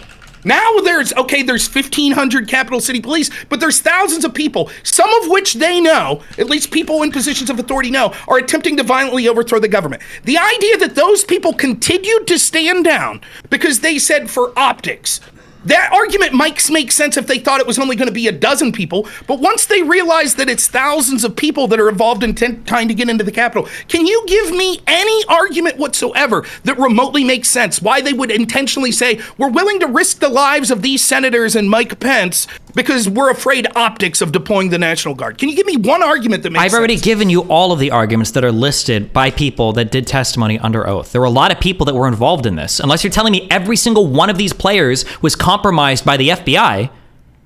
Is that your argument? That the National Guard... Are you arguing that Miller was compromised by the FBI? Are you arguing that that every single person in this Situation Room was compromised by the FBI? Why is Nancy Pelosi, who's the biggest Trump hater, why is she saying we need people here right now? Was McCarthy compromised by the FBI when he called Trump and he said, what the fuck is going on? And Trump's like, I guess they're more mad than you are. Was Donald Trump compromised by the FBI when he sat in his office and he didn't call anybody? Was Mike Pence compromised by the FBI when he called and he tried to get everybody to stop? Like, how deep does this go? How deep does this go, Rob? How many people are... How is the FBI preventing the deployment of the National Guard? Can you tell me that? Sure. So what you're doing here is... No, don't tell me what I'm doing. I'm asking you, how does the FBI stop the deployment of the National Guard? Tell me that. Give me the process. It wasn't just the FBI. Right? The FBI at that point, right, there were people that were connected to the Sergeant of Arms, connected to people like Nancy Pelosi and that in the chain of command that you're admitting those people said the reason they wouldn't do it for optics. Did those people know? Were they aware of what the FBI knew about these violent insurrectionists? Yes or no? My guess is maybe. I don't know, actually. Okay. I don't really know how much interdepartmental communication there was between all of these things. Okay, so if they did know that at least part of the people that were there to murder Mike Pence and to violently overthrow the government, then you would say that their answer of optics is incredibly insufficient. No, because we agreed earlier that if there were only a handful of Proud Boys or truly violent people there, which is the conservative talking about, by the way, it was mostly people. If there were only a handful of people there and there were over 1,500 Metropolitan Police Department officers deployed, they might have thought that, like, this is probably fine. They should be able to handle it. So then okay. We need to take a step back here then for a minute. So first what I would say is you didn't answer the question. You didn't give me one reason. You just flailed. You haven't given me any answer. I'm asking you, how did the FBI stop the deployment of the National Guard? Well, listen. I asked you specifically, can you give me any possible rationalization if these people knew that at least some of the people there were violent murderers that were going to try to overthrow the government? I gave you the rationale. It's incredibly reasonable. You don't like it. I said the rationale was if it was only a handful of people, they probably figured, it was fine. Do you think it'd be reasonable to deploy the National Guard to stop a handful of Proud Boys? It's not a handful. It's not a handful of people once you witness thousands of people clashing, attempting to get into the Capitol. Yes, once that happens, shit is breaking down, of course. Okay, it's still at that point. For optics is what they testified to. Correct me if I'm wrong. It's optics. No, the optics is what led to that situation. At that point, it's bureaucratic red tape and arguments over optics and arguments over the situation on the ground. My argument here is that what's happening at this point is incompetence, and seeing how that's all of the testimony under oath of people involved, and seeing how that's exactly what looks like happened in the actual Situation Room. Your argument is somehow the FBI is pulling the strings behind all of this. You haven't given me a single answer for how. You haven't given me one answer for how the FBI is doing it, and you're about to ramble some more, and you're not going to give it to me, and I'm going to ask you again one piece of evidence that the FBI is doing any of this. It's not that I'm rambling. It's that you get hyperbolic to the point where I don't know if you're intentionally misconstruing what I'm saying or if you're so amped up that you're not hearing what I'm saying. I'm saying that there's two scenarios that we're talking about, two time frames that we're talking about with the idea of what did they know? There is the first, which is where you seem to be arguing, which is the day before. The FBI thinks that there's going to be these murderous insurrectionists, but there's only a handful of them. I've given my rationale why I still think that's insufficient to say, well, they didn't have a meeting with the Capital City Police Chief, et cetera, et cetera. But then I said, but forget about that. Even if we say there's an excuse, what happens once then we see it's not just a handful of people, it's thousands of people. And now you're saying like, well, at that point, it changed. Okay, wait, if it's thousands of people, once we see thousands of people, now the FBI and their claims about somebody being there to murder Mike Pence, that's not relevant anymore, Rob. Now the National Guard sees thousands of people. Why wasn't the National Guard deployed? Right, so that's exactly the point I'm making. So it's not the point you're making. I'm asking you. You're going to say you're rambling. So what I'm saying is, okay, so at that point, if they were aware that there were going to be violent murders and now they see thousands It doesn't have to do with the violent murders. It has to do with the thousands of people we see on TV. Why doesn't the National Guard deploy? Okay. Let me try a different. That's exactly the question I'm asking. But let me try. I've already given you an answer. You're not answering me. You want to go a different path because you have no answer for this, Rob. There's no answer to explain your wacky conspiracy theory. I gave an answer. Okay, sorry. What was the answer for why wasn't the National Guard deployed? Here's the answer. If you're someone who has the ability to deploy the National Guard or other security measures, and you know that there is an attempt on Mike Pence's life from violent insurrectionists, and you know there are now thousands of people storming the Capitol, and you choose for optic reasons or bureaucratic red tape reasons to not deploy the National Guard, you did so intentionally. That's my argument. You did so because you wanted the outcome that occurred. You wanted it to get violent so that then you could use it to go. That's my answer. You don't like that answer. What's your answer? Your answer is just, well, they knew that there was going to be. Okay, let me restate your point so I understand it. You're saying that. Listen, you just went on a big. So let me now. Wait. Let me restate your position. So you're saying that if you know that people are there to kill Mike Pence, if you can see all of the violence happening there, and if you have the authority to deploy the National Guard, you refuse to do so, then it must be because you've got nefarious purposes in mind? That would be Occam's razor at work. Gotcha. Okay. Who has the ultimate authority to deploy the National Guard? Well, at the end, Trump would be one person. The ultimate authority rests with Trump. He saw people saying, hang Mike Pence. He was instigating violence against Mike Pence on Twitter in his speech, and he saw everything that was going on TV and had multiple people informing of the situation. So by your logic, then Donald Trump was literally inciting an insurrection to murder the vice president. You laid out the whole argument right there for me.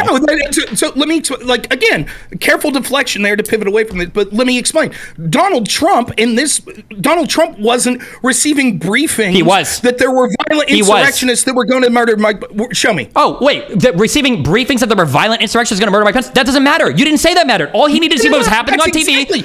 No. He already knew that there were people on TV, and he knew people had a gallows out for Mike Pence. He already knew all of that. So he knew people were there with violent intentions toward Mike Pence, and he saw the gallows. That's why he tweeted out the Mike Pence has failed us. So Donald Trump had everything he needed at that point to stop the insurrection. Why didn't he? Okay, so let's say the reason that this is different is because you're saying on one hand, the FBI sincerely believed and have testified that they were aware that there were people there that intended to murder Mike Pence. I don't even know if that part is true. I just gave it. I don't actually know if the FBI knew that. Well, that's what their claim is, that there was an insurrection. So much. No. Hold on. That was a very sneaky play. You said that the FBI said that they knew in advance that people were going to be at that riot to go and kill Mike Pence. I actually don't know if that claim is true. I haven't heard that before. Well, let's take away the statement of kill Mike Pence. They knew that people were there to violently overthrow the government. Well, okay. Well, wait. That's a way different claim. You just walked that back to a totally different claim now. Because now if you're saying that it wasn't about killing Mike Pence, if it was just people were there to protest or riot, that's fine. But you agree they could have known that, and they could have also thought the MPD had plenty of people there to stop it. Again, the differentiate, I don't know if the language said specifically that they were going to murder Mike Pence or target Mike Pence and they were willing to use violence. I can't remember what the... So I'm just wait, so why can't we think that maybe the MPD could have handled it? Please let me get 3 words out before you interrupt. What I'm saying, though, is it's clear that you keep rephrasing things and things that are more favorable. You're saying, well, if the FBI thought that there was going to be a protest or a riot, that's not what the claim is. That's not what they're charging people with just rioting. They're saying there was a pre-planned attempt at an insurrection. So regardless if that pre-plan specifically said it was going to murder Mike Pence or just use violence to violently overthrow the government, that's different than just a protest or a riot like you're trying to frame it. Okay, right? You know what? Let's wait, real quick. Let's see. What did the FBI say or know? Well, according to looking at the sources, so looking at some of the cases that we have with like the Proud Boys and people like that, they're saying they had informants beforehand that knew, or that so they were aware of the fact that there was going to be violent actions that occurred that day and attempts at an insurrection. The Colorado court, which kicked Trump off the ballot, said that it was so evident that agencies, including the FBI, had evidence that there was going to be a violent insurrection that Trump should have known. That's part of their rationale for why Trump knew that he was pouring fuel on the fire, because when he gave that speech, he should have known that there were violent insurrectionists there. So it's clear that that's the narrative that's being put forth. That's what the FBI said. That's what courts have said. That the FBI had informants. They had people that they were talking to beforehand that knew that there was going to be a violent attempt at an insurrection that occurred that day. The reason this is different than why didn't Trump just deploy the National Guard, which we could get to that conversation. The reason this is different is because you're conceding a world where the FBI and other agencies knew that there were people there to attempt to overthrow the government. But you're saying the reason they didn't act was because they thought, there's only a handful of them. I find that to be bullshit, but let's say that that's at least within... Wait, hold on, wait. You find that to be bullshit. If me and 10 friends made plans to overthrow the government and we went to D.C., do you think they'd deploy the National Guard for us? I think if they knew that there were people that agreed with you philosophically or politically and there was going to be 100,000 of them. Nobody, yes. Why do you keep saying that? Nobody knew that. What are you talking about? Nobody knew that Donald Trump was going to send his entire audience after they were 2 miles away. Nobody knew that Trump was going to rile them all up and send them to the Capitol to go and try to overthrow the fucking government. I mean, thank God you're not in charge of security at our nation's capital, because your argument is, oh, if they thought that there was going to be a violent attempt to overthrow the government, but it was only going to be 20 people, but just 2 miles away, there was 100,000 people that may theoretically agree with them and try to steal the election. No need to worry, because they're 2 miles away. That's fucking stupid. Like, you do understand the nature of how, like, riots and things like that occur. It only takes a handful of bad actors that could take a group of 100,000 people and make it get incredibly violent, incredibly fast. If it was so obvious that everything was going to be fucked here, then I still don't understand, why would Donald Trump have encouraged people? Why wouldn't he have ordered the deployment of the National Guard as soon as the rioting started? That's exactly the point, because it wasn't so obvious it was going to be fucked to Donald Trump. It was obvious to the people that are testifying that that's what they knew, like the FBI, right? Hold on. Do you think that any part of the Capitol riots, the big deal was like the few people that made plans to do insidious stuff? Like, do you understand that if we remove all of that, none of this situation changes? If the Proud Boys aren't involved or whatever, probably none of this situation changes, right? No, like, your unique interpretation aside, the majority. Hold on, to be clear, you just said that. My interpretation is what's supported by all of the testimony under oath in these documents. No. Your assertion is something that is not being claimed by anybody. That's why you avoided the question earlier when I asked you if there was a single other person that's making the claim you're making, and you wouldn't answer and you won't answer. You'll never answer that because nobody is. I'm not avoiding the question. What you're doing is trying to pivot and things like that, and then you constantly interrupt 3 seconds into what I'm saying, so it's hard to keep a train of thought. I'm not pivoting. The only reason I'm interrupting is because you constantly go off topic. That's why I have all these questions written down that you're not answering, because you don't answer, because you dance to the next thing. You're ranting here, and you're not even focusing on what I was going to say. When I say your How can I focus on what you were going to say? Please, when I say your unique interpretation, what I mean is what we talked about the other day. You're saying this was a coup or an insurrection, even without anyone showing up January 6th, correct? Yep. Okay, that's what I mean when I say your unique interpretation. Wait, that's not my unique interpretation. That's the interpretation supported by Jack Smith, the federal indictments, and every part of the January 6th committee. There was a coup attempt independent of the actual rioters themselves. That is the people, the bulk of the people that say that January 6th was an insurrection is talking about the violent actions that occurred on January 6th. I'm not here to speak for MSNBC. I'm here to speak for the federal indictments against Donald Trump. And a lot of those indictments focus on the fraudulent elector scheme and the pressure that was put on Mike Pence and the attempt to subvert the DOJ to bolster knowingly false claims to get Mike Pence and other states to throw out the election. That's the lion's share of the Jack Smith indictments, not the rioting bullshit. We can talk about the rioting all you want, but that's not even the lion's share of my argument. Right, we're not just talking about the Jack Smith indictments. As far as I'm concerned, did Jack Smith indict Trump for coup? Did he indict him for insurrection? No, he's not being indicted for coup or insurrection. What are you even talking about? We're just talking about what Jack Smith said. He didn't indict him for coup or insurrection. Correct. Right? One of the indictments for Jack Smith is the conspiracy to defraud the American people out of their vote. And another indictment is for obstruction of a government proceeding, like counting the vote. When you do those two things together, that's called a coup, Rob. Let me just... I don't know if the U.S. criminal court has a charge for cooing. Is that part of the U.S. code? You're a very successful streamer, more successful than I'll ever be, and you seem to be an okay debater. But let me give you, if you don't mind, a little advice. No, wait. Why are you've ran from so many questions. You've ran from all of these questions. Please, don't fight on a point that's so obvious. Okay. Like, the majority of people, including Democrats in position of power, lawmakers and stuff like that, say that the actions of January 6th are what constitutes an insurrection. I don't know why you're fighting so hard on this point. I'm not fighting. The actions of J6 do. A big part of those actions involved fraudulent electors, pressure on Mike Pence to decertify the vote, and Donald Trump trying to take advantage of the chaos that he caused to also pressure people in Congress to not certify the vote. The problem is, if we're... Also, just to be clear, every single thing that I just asserted is supported by testimony under oath. None of your claims so far have been. All of them are fantastical. All of them are narrative. You haven't brought up a single hard fact. Actually, I'm curious, Rob. Hold on, wait, real quick. Have you brought up a single hard fact that you can point to in this entire conversation? One hard fact that's like, oh, this said this guy absolutely said this absolutely happened. A hard fact that supports anything you've said so far. I'll tell you what, if I could show you one of the hard facts that I've said, will you stop interrupting me every 5 seconds? If you can give me a hard fact that's not common sense or the FBI knew a thing, like give me an actual hard fact that supports any of what you're saying, any of the conspiracy that the FBI was intentionally trying to have the Capitol riots happen. Yeah. Now I see you've changed. Here's a hard fact. Sun said that he called over 47 times, I believe, to try to get the National Guard deployed and was constantly told for reasons like optics that he couldn't. Okay, yeah. What does that prove, Rob? Okay. Thank you. Thanks. Now you'll stop interrupting me every 5 seconds. Now, Rob, that's an argument. Okay. So you have hard facts to support my argument. Okay, that's fine. I'm okay with that. It's not hard facts. What's going on? Again, we can't actually. My argument is that.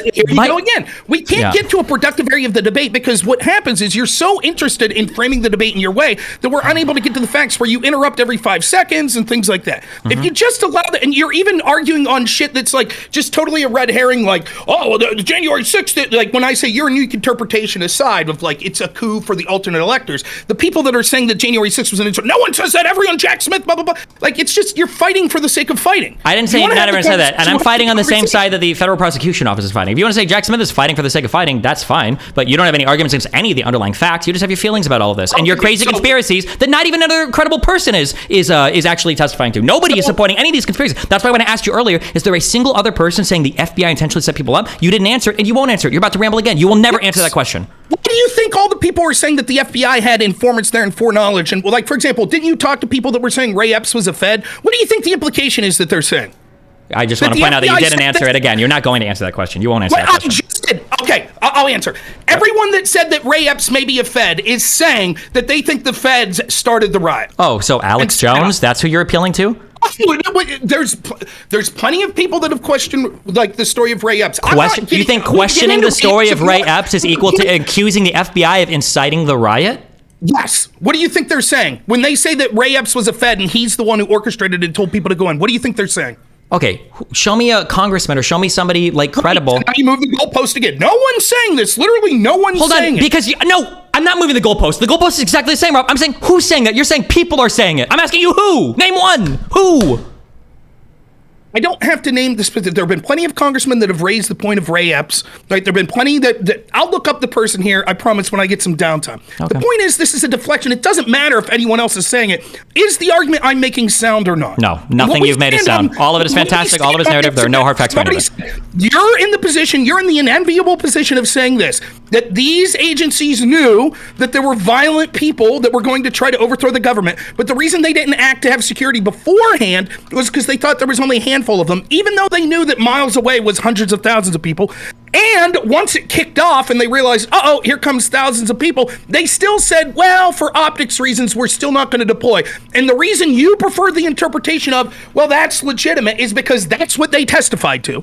And I'm making the argument that that's absolutely fucking insane. Gotcha. The idea that these people were willing to jeopardize the lives of the vice president and members of the Senate because they thought it would look bad for optics to deploy the National Guard that was 2 blocks away. Yep. And your argument is that there is a historic conspiracy, probably the largest orchestrated of all time, an interagency conspiracy to incite a riot to prevent the peaceful transfer of power. This would have involved the coordination of several of our intelligence agencies, maybe the DOJ, maybe Miller himself, and this entire plan that was concocted has zero evidence behind it. There is not a single leak from any of the hundreds or thousands of people involved, and not only would this be the largest conspiracy of all time, not only this involved the coordination of hundreds of thousands of people, none of whom come to the media, all of that could have been shot down by a single Trump tweet, and he decided not to do it, Rob? That's your position? You're fucking insane. You haven't given me any evidence for any of it. Imagine going through all the work. Imagine you're the FBI. Imagine you've gone through all this work, and then at 1:15, Donald Trump tweets, "Hey guys, this is looking a little hairy. Go home. Be brave tomorrow, patriots." And now they're all of their planning, all of the executions that would happen if people got caught doing this, all of the leaks that might come out, all of that was all destroyed. Like, oh God, Trump fucking tweeted. We're fucked, guy. Oh shit, he shut the whole fucking send in Ray Epps and his whole family. Like, bro, your position is is unbelievable. That's an unbelievable position. Okay, when you like straw man the position, then it's easy to say that it looks some. What part did? Wait, tell me, wait, real quick, or the conversation's done. Okay, now we're at the final point. I need you to tell me what part did I just say that was a straw man? That it would be the biggest conspiracy of all time that would involve thousands of people. How is that not? What part of that is a straw man? Well, why would it involve thousands of people? Explain to me. Well, you're telling me multiple people in the FBI are involved, correct? Okay. So there's going to be agents. Thousands? Wait, so there's agents that are involved in collecting intelligence, right? Sure. There's superiors who the intelligence is being passed off to, correct? Okay, sure.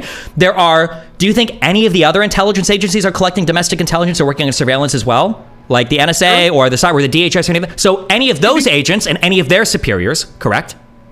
Okay. And if they go to than anything. What? They wouldn't need to be involved. It would only be ones that normally going through the normal chain of command. For example, they probably collect stuff all the time. Wait, hold on. Remember, Rob, your argument before. Rob, your argument that you made to me 3 days ago was a single brave whistleblower forced Comey to make an unprecedented public announcement about Hillary Clinton's email leak. So you're telling me that none of these people that we just talked about would have whistleblown? Hey, guys, isn't it weird that there's no National Guard here and we are giving you all this intelligence that shit is getting fucked? So all of those people needed to be in on it. Again, how would they know what the deployment of the National Guard and what the deployment of the capital city, if they're not normally involved in those sorts of conversations? We don't know if they collected this. This is, and honestly, like, you're sort of. Hold on. Wait, I agree with you. No, wait, I agree with you. Now, hold on. Now you've become very reasonable. Random people on the ground collecting intelligence might not know exactly how all these processes work. Correct. That could be the case. You don't think there's a possibility that in that situation room, there was a whole bunch of headbutting and confusion over how the fuck are we supposed to handle this situation right now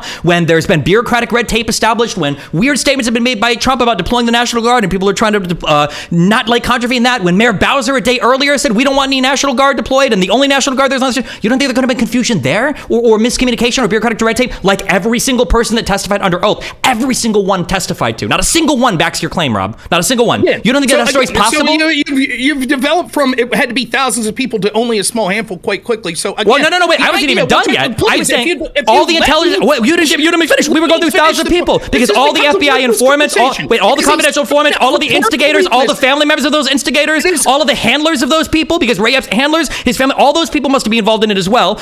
It would have been how many people in Congress would have had to have been involved in it? It is a sign of rhetorical weakness that you need to continually interrupt me because you know that you're losing the argument. That's why you're doing it. Go ahead, Bramble. It's rhetorical weakness is what you're doing. I'm going to write down every hard fact you make. Go ahead. All right, you write down. First off, when you say other agencies like the NSA may have heard chatter and stuff like that, that's true, but we're not talking about the specific stuff that the FBI said in their indictments of groups like the Proud Boys, that they actually had people embedded, that they were hearing this in real time and things like that. That's different than just the NSA picking up chatter. Second, you have no evidence that the NSA picked up any chatter whatsoever. So now what you're left with is there are some agents that were aware that allegedly that the Proud Boys were going to, and Oath Keepers, other groups, were going to commit a violent insurrection, right? We also know that I think that it's been said that they reported to their chain of command. So someone that would have been in normal communication from the FBI with a story this big. These people are going on this specific day to overthrow the government. That communication in any normal circumstance would be given to the people that are tasked with defending the Capitol. For some reason, it didn't happen. Even though the Capital City Police Chief says anytime there's any sort of protest or stuff like that, these sort of communications between him and other agencies happen. This one time, it didn't happen. So right now, the only amount of people that we need are a couple of the people that were aware on the ground at the FBI that probably kicked it up to their superiors and said, hey, it's not our job to communicate with the National Guard. Then those people at the top of the FBI that would have communicated, which they didn't, so they would have had to have been involved. And then the people in the chain of command that would have allowed the National Guard to be deployed once they saw shit was getting out of hand, but purposely chose not to leave it to be deployed. So that's like 5 or 6 people. And you said it would require thousands. Care to respond to that? Yeah. Do you have a single shred of evidence of anybody testifying, of anybody investigating, of Durham uncovering anything, of any House committee uncovering anything, of any congressman making any of these accusations, of a single person with any credibility whatsoever making an accusation like this?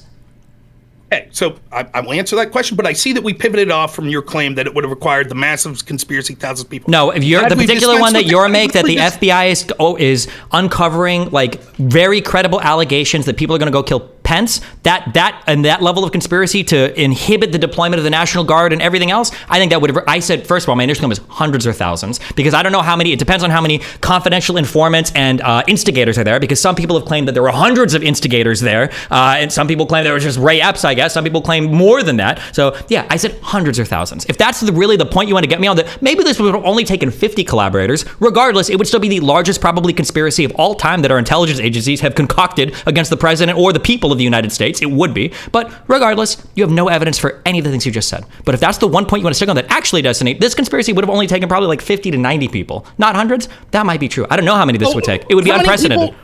Okay, so again, not because you're bringing up this would have been the largest conspiracy done by agencies like the FBI. How many people were involved in the illegal spying of Trump's team? I don't know if any of that spying was illegal. It certainly was illegal, and according to why was it illegal? He said that there was 2 or 3 teams at the top of the FBI. Wait. When you say illegal, can you qualify? What do you mean by it was illegal? It literally was illegal. Their spying was illegal. It was against the law. What part was illegal? The idea that they got a FISA warrant to spy on Carter Page. Wait, hold on. They got it through Papadopoulos's Australia person. They got evidence to spy on Carter Page. No, they didn't. That's a lie. What do you mean that was a lie? What part of that is a lie? Nothing about Papadopoulos' situation and Alexander Downer, the Australian pro-Hillary diplomat. Nothing about that conversation whatsoever led to anything about getting a FISA warrant. Gotcha. Wait, so real quick. So if I look up the Durham report, Durham is going to say that initial investigation was completely and totally illegal? No, he's going to say the FISA warrants. 2 of the 4 FISA warrants were ruled illegal. There were illegal FISA warrants? Yes. Okay, let me go look up his claims Trump's again. team. Yes. That's exactly what happened. They did all kinds of things. Primarily, the reason they were deemed illegal was because Kevin Kleinsmith, who actually was charged with this but given a slap on the wrist, literally changed evidence to the opposite of the truth to say that Carter Page... Kleinsmith does not change evidence to the opposite of the truth. That is not clue. He added 4 words to that email that said that Carter Page wasn't a source because he felt like the underlying material said as much. And even in the conviction for Kleinsmith, where he was convicted for altering that email, they say as much. They don't believe that he was trying to misrepresent the email. They just said he was trying to take a shortcut. If you want, you're welcome to go and look up that conviction. But no, he did not fundamentally alter that. And if that's what your whole argument is relying on for the establishment of that FISA warrant being bullshit, then you are dead wrong and the prosecution disagrees with you. That's incorrect. So both Durham and the IG report showed that those warrants were illegal. Even Comey has admitted afterwards that he would not have obtained the warrants and signed off on them if he knew the knowledge that he then does now, right? The idea that he fundamentally, it's not his role to say, well, it was my feeling that when the CIA said, yes, he was a source for us, I felt looking at the underlying information, he wasn't a source, so I added 4 words to suggest as much. That's not his job, right? Similarly, it wouldn't be your job if I never said it wasn't his job. I just said that it didn't materially change the FISA warrants. Of course it did. It materially changed. It gave the impression. Okay, that's fine. The prosecutors disagree with you. So I don't know that that's true, but I disagree with them. When the CIA's message was that this guy was a source for us, and that what was given to the FISA court was the CIA communicated to us, and it said that it wasn't that he wasn't a source. It was whether he was a primary source or a sub-primary source, I think is what they said. And he said that Carter Page was not a primary source, but a sub-primary one. That was what he said in the email. And I believe the underlying material agreed with him, that he was a sub. But the problem was that Kleinsmith added those words to the top of the email because he was being lazy, and he should have communicated and gotten that explicitly said by the people that... So he added words to make it appear as if the CIA said something that they didn't. He added words to take a shortcut to explain underlying material that he shouldn't have added to the email. But it wasn't like he said, this is my opinion. He added words to their email to make it appear as if, whether it was intentional or not, it made it appear as if those were the words of the CIA. The exact words, yes, that was wrong. That's why he was convicted for a crime, yes. So but it didn't materially change any of the email. It wouldn't have materially changed whether they got that FISA warrant on that email or not. So nonetheless, 2 of the warrants were unlawful. They illegally spied. The point I'm trying to make is we could look at that just like to say, like, you would have said the same thing. If I was debating with you, and I know because I debated people like you prior to all the information of the FISA warrants coming out. And what they told me was, this is a big fucking conspiracy. How could you believe that the FBI would use unverified opposition research to spy on their opponent? That would never happen. This is bullshit. You're a tinfoil. And then it came out, and you know what happened? People like you were like, it's a long time ago. Who cares? And then when the next thing comes up... Wait, real quick, because I know that you do the FBI shit a million times more, and you could be right. I'm just curious. Can you show me where Durham says that those FISA warrants were illegal? And also, to be clear, he said that these warrants were illegal. He didn't say that I disagree that they were substantial enough to warrant an investigation, right? He said that these warrants were obtained illegally, that this was illegal, right? Or was it that he said he disagreed with the strength of the FISA warrants? Let me see. Can you repeat that? I'm sorry, I was looking at a source while you said that. You just said multiple times that Durham said that the 2 of the 4 FISA warrants were illegal. Did you actually say 2 of the FISA warrants were illegal? Why wasn't anyone else charged if they were illegal except for Kleinsmith? I don't know if it was him that if it was him that said they were illegal, or if it was determined they were illegal prior to that, and he also said it. You see.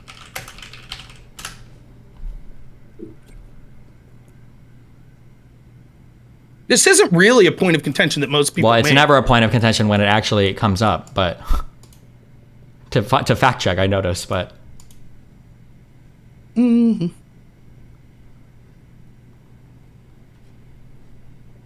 Yeah, this is from the Washington Examiner, January 4th, or wait, no, that's today's, August 28th, 2019. The Justice Department Inspector General has determined all 4 Foreign Intelligence Surveillance Act warrants this week against one-time Trump campaign aide Carter Page were illegally obtained.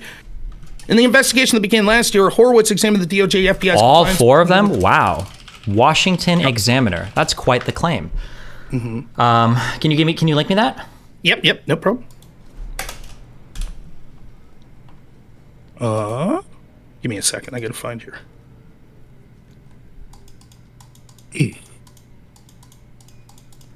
Okay, it's in your direct message there. Now, to be fair, that says Joe DeGenova says. So let's see if we can find something that's more of a direct search. Who is attorney Joe DeGenova? That's Trump's attorney. That's what I was just saying. Oh my God.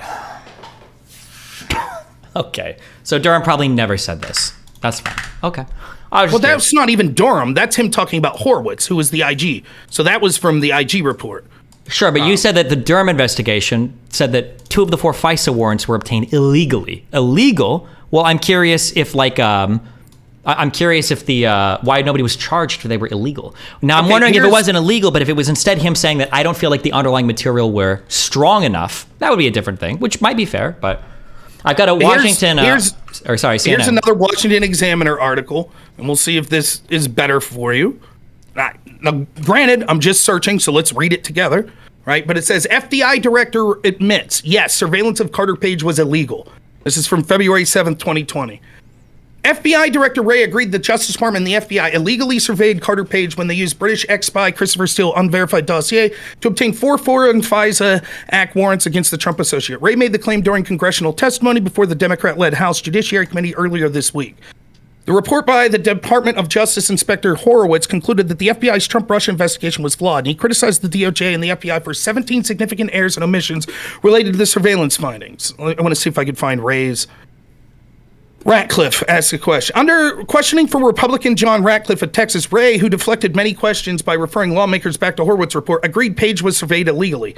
Quote, the report acknowledges that this was illegal surveillance with respect to at least several of these FISA applications because there was not probable cause or proper predication, correct, Ratcliffe Act? Right, says Wray. So again, it was the IG report led by Horowitz that said that these were illegal, and the now director of the FBI admitting that they were illegal. Okay, I didn't hear you just say illegal there. You can shoot me that article. Yes, I think it's in your. It's the second article I sent you in the DMs. But that's Wray admitting under testimony that when asked, were these FISA warrants illegal? Yes. Was there surveillance illegal? Yes. So again, what was and Horowitz talks about not just the illegality, but also the corruption of it, even if it's just against the agenda of the FBI and it doesn't cross the legal threshold. He says that there was many people at the top level that was involved in these mistakes or intentional corruption. So the idea that it's like, well, it would be impossible for a group of people at the FBI that clearly have animus against Donald Trump, it would be impossible for them to, do something that would be like, intentionally hold back evidence and allow corruption to occur, like a riot to occur. Well, wait, hold on.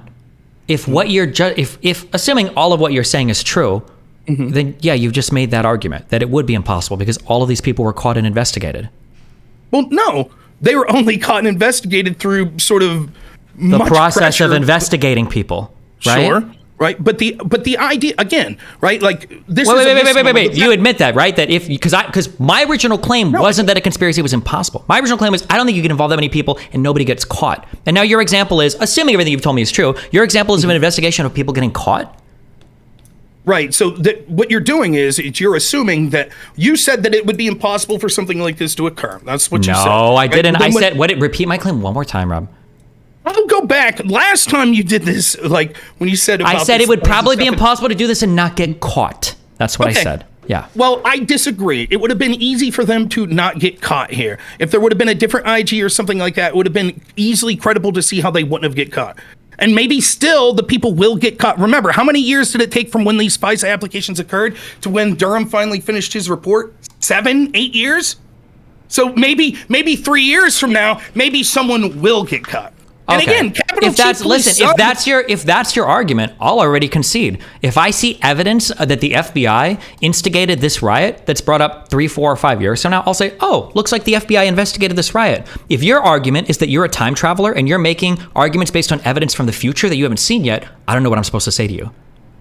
Again, what I'm talking about is what I'm saying is in real time, when I was presenting publicly available evidence back then about this, people like you would have said, this is a bullshit conspiracy. We don't see any evidence of it, right? No. Sometimes what I would say is you can't assert things. No, don't say what people like me would say. I'm misstating my position. What I'm saying is you can't state a conspiracy without having evidence for it. I would have said that back then, and I would say today, but you haven't given a single shred of evidence for it. That's not true. You keep saying it's not evidence because this is your standard of evidence. This is what you say. But all the people that got interviewed in the January 6th committee from the Capitol Police and from the FBI Okay, said let me restate. To be clear, you're wasting time talking about things I'm not even saying. I don't know why you do this. My standard of evidence, I've not even give you a high standard. I'm just asking, is there one credible person that has made any of these assertions? That's my only question.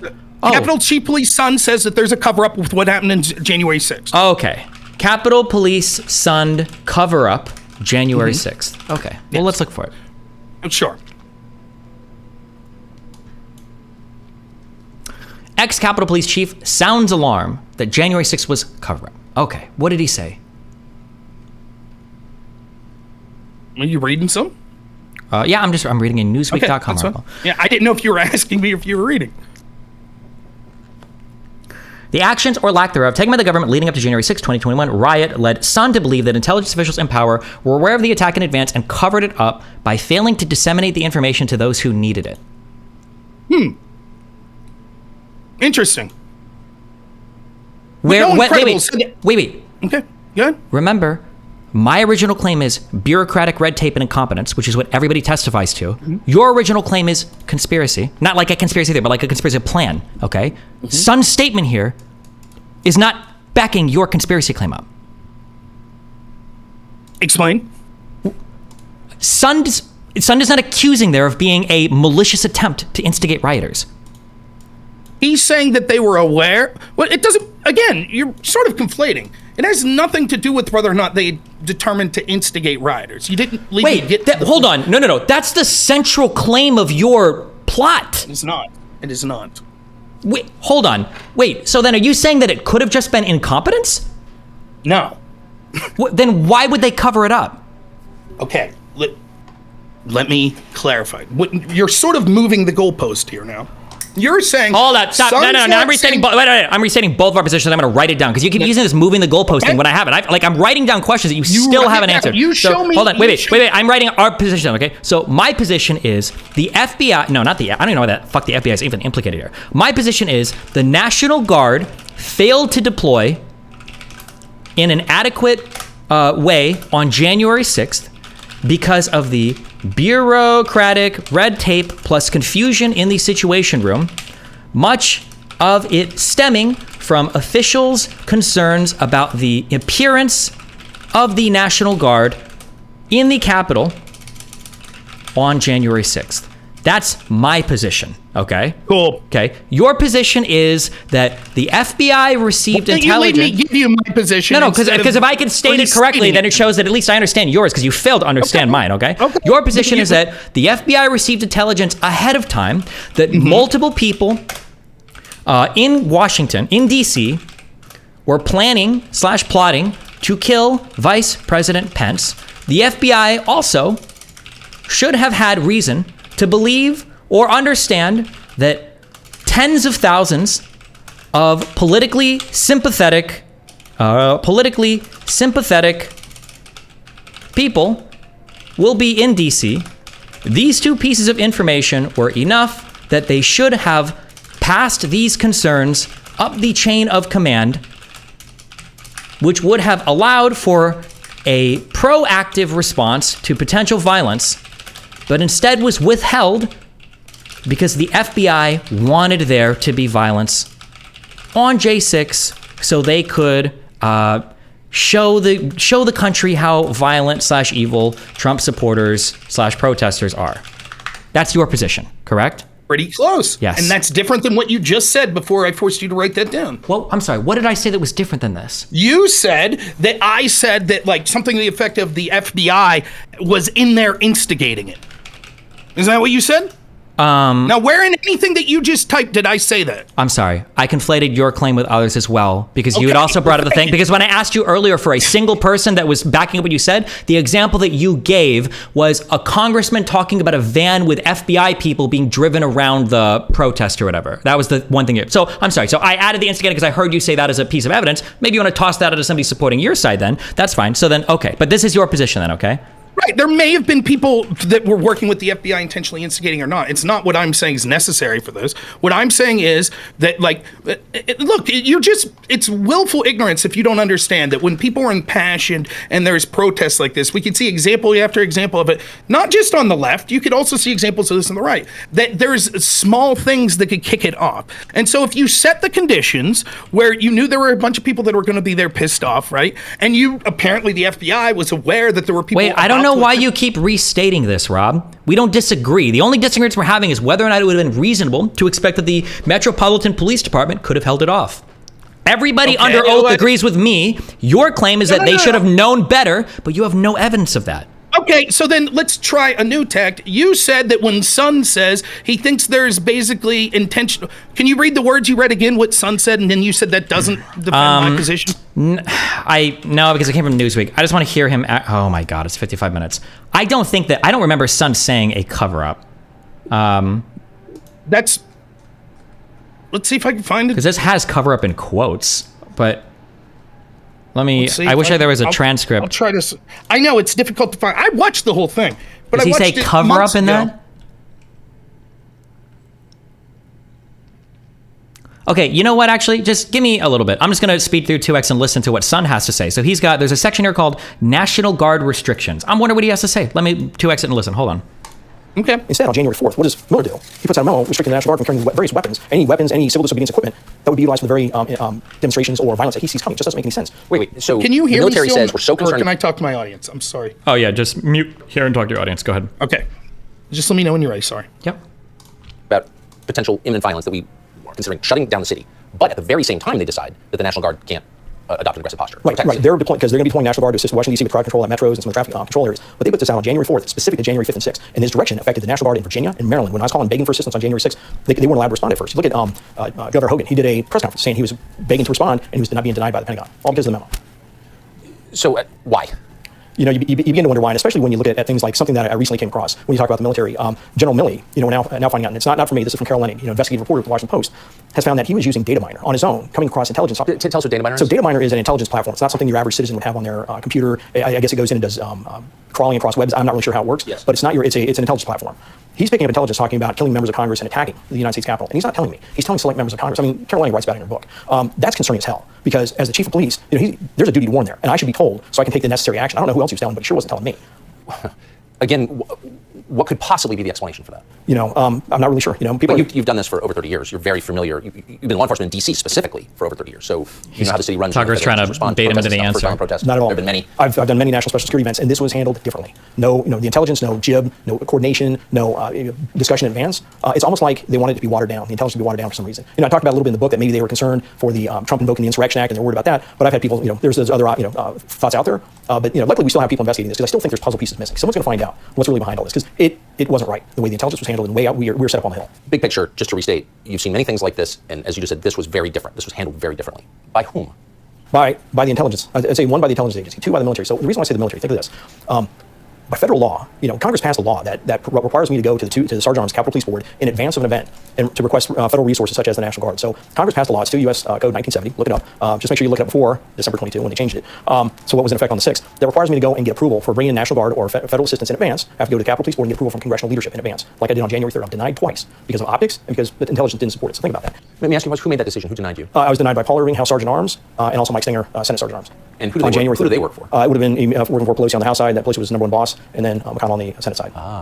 So effectively, Mitch McConnell and Nancy Pelosi shut down your request. My request was shut down, one, because of optics, which is interesting. You can hear that term come up a couple of times, optics, or the look of the National Guard on the Hill. But yeah, and the Capitol Police Board, it's unbelievable that I'm the only chief of police in the United States that has a law preventing me, not just regulations, rules that say I got to go and get approval to bring in the National Guard, a law. So that's crazy that Congress is going to pass a law that controls what I can do to protect the Capitol, and even in emergency. So think of this. Even while we're under attack, I have to go to those same two people to request the National Guard to be brought in.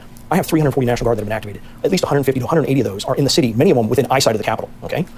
We get to come under attack at 12:53, 12:55. I called the Washington, D.C. Police Department. I talked to their Assistant Chief, Jeff Carroll. Thank God I had talked to him at 10:59 in the morning and asked him if he could possibly put some additional resource on Constitution Avenue. And he had some CDU platoons up there. Called him, said, hey, please send those in right away, because we knew as soon as they came to the west front, they started attacking, it was going to be bad. 12:58, I make my first call to the Sergeant Arms, asking, saying, hey, it's bad, we need assistance, I need a declaration of emergency, I need to bring in the military immediately and federal resources. I'm told by Paul Irving, quote, I'm going to run up the chain, I'll get back to you. The chain is Pelosi. The chain would be up to Nancy Pelosi. He didn't have to do that, but he wouldn't give me authorization. The law says in emergency he can grant me authorization, but he didn't. He said he'd run up the chain. My next call was over to Mike Stinger. He's now the chairman of the Capitol Police Board. Told him the same thing. We're getting our asses handed to us on the left front. I need federal resources. He said, what did Paul tell you? I said, he's run up the chain. Let's wait to hear what we hear from Paul. Sorry. So for the next 71 minutes, I make 32 calls. I'm in the command center. I'm calling our partner agencies. And by law, when the first people offer assistance was the United States Secret Service. And by law, I should have requested their assistance. I shouldn't be until I had approval. But I'm looking at my men and women having their asses handed to them. And my first thought was, fuck it, I will take whatever discipline there is. Send me whatever you got. No, that's the one text Secret Service turned over. How they lost all their texts? Yes. It's the text between their Chief Sullivan and myself. Thank God for him. You make this call immediately to the House Sergeant Arms, who reports Mr. Irving, who reports to Nancy Pelosi. He says, I'll call Pelosi. He says, I'm going to run up the chain. Run up the chain, but that is the chain. Now, here, I got you. I want to tell you exactly what happens then? Does he get back to you? So for the next 71 minutes, I make the 32 calls to a number of agencies. 11 of those calls are follow-up calls. And look in the Senate combined report from 2001. They have a great infographic of the call after call after call after call. 11 times I call in the next 71 minutes going, where are we on the approval? Where are we on the approval? Because any minute now, I'm going to get any minute. Finally at 2:09, 71 minutes later, 2:09, I'm finally given approval. Think about that. 71 minutes later, I immediately call Mike Stinger, say we've got approval. I was so pissed off, I made sure that the watch commander, I'm in the command center, I yelled to John Wisham, the lieutenant, that's my watch commander, I said, John, mark the time as 2:10. I finally got approval for the National Guard. I was that mad. So what is I just want to pause on this for a minute. That's it's almost unbelievable. So this is an event that Pelosi herself is likened to Pearl Harbor and 9/11. The worst thing that's ever happened on American soil, and she's in charge. Okay. Hello? You ready? You good? Yeah, okay. So, one, this interview is not under oath. And two, even if it's not under oath, he never makes the claim of there being a cover-up. He just seems to be really unhappy about the response. He says that Nancy Pelosi and Mitch McConnell were both at the tops of command for calling people here, that he spoke with the Capitol Police Board, he spoke with Paul Irving, he spoke with the Stinger guy, he made 32 separate calls that day. Were all of these people instructed by the FBI not to help, or what? I'm sorry? Why is nobody helping him here? Was it because all of these people were part of the cover-up, or what is your rationale? I think that once they saw that it was kicking off, they realized that whether because they got orders from on high or they just collectively realized this was good for them. They wanted it to I don't think they wanted it to get to the level where like a congressperson would be injured, but they wanted it to be able to paint Trump supporters and Trump as an unhinged lunatic. So they're like, let it go. Okay, if it was good for them. If I may, real quick, here's a quote from Sun that I was able to find. Yeah. Sun says, why was there so much opacity in the idea that there wasn't communications? He says, quote, I'm not really sure. I've done many national special security events, and this was handled differently. No intelligence, no coordinations. It's almost like they wanted the intelligence to be watered down for some reason. Yeah, that's your supporting statement? It's almost like they wanted this thing to happen? Right. There's no evidence, no nothing. He's not even really making a strong assertion here. Well, that's no, your he's evidence? making a strong assertion because so if you watch actually his interview, what he talks about how he's been dozens of times. There's been protest plans, things like that planned, and they always have these intelligence briefings where they're always meeting. This was the one time they didn't. Now it's the FBI saying, oh, we knew it was going to be a violent insurrection. So in that world, why wouldn't you communicate with the guy that's tasked with defending the Capitol? The one time, all these other times, we have no evidence. The other times that they communicated with him, that there was, that they were saying, my God, there might be an attempt to overthrow the government. Just normal protest, normal stuff like that. And they bothered to have that intelligence sharing. Let's say let's.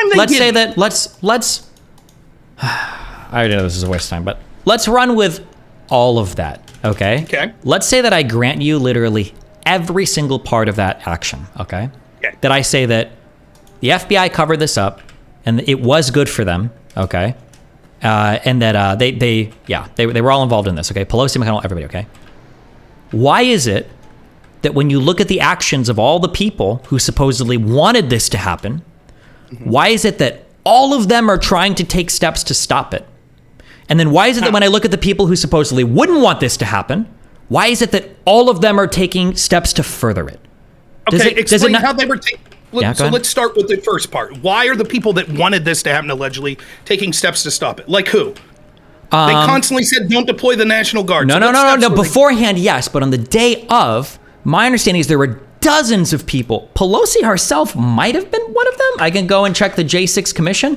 There were dozens of congressmen that were making calls to Trump, to other people, Pence called in and was trying to figure out what was going on. There were dozens of people that were trying to make calls to figure out, like, why isn't this like happening? Why are there no police here? Why is the situation over?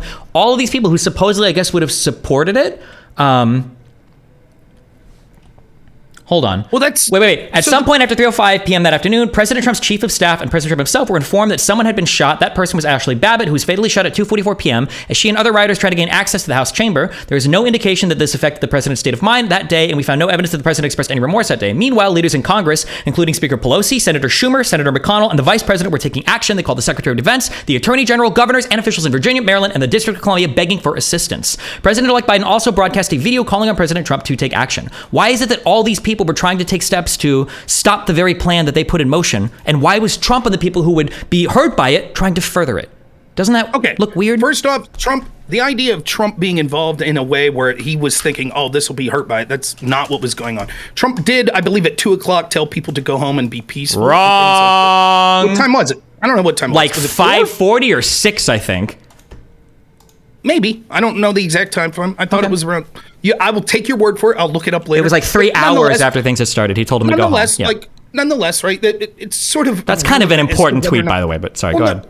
Well, of course, the tweet's important, don't get me wrong. But what I'm saying is, like, whether or not he's looking at this as harmful or helpful to him is relevant as to whether or not this was intentionally allowed to be facilitated. What happened was, again, I already said, I don't think they wanted to get to the point where people were killed or where congressmen, once it gets to the point where they think like, oh shit, they're trying to break into the Senate chamber and there's literally senators there. And by the way, let me take a brief side here.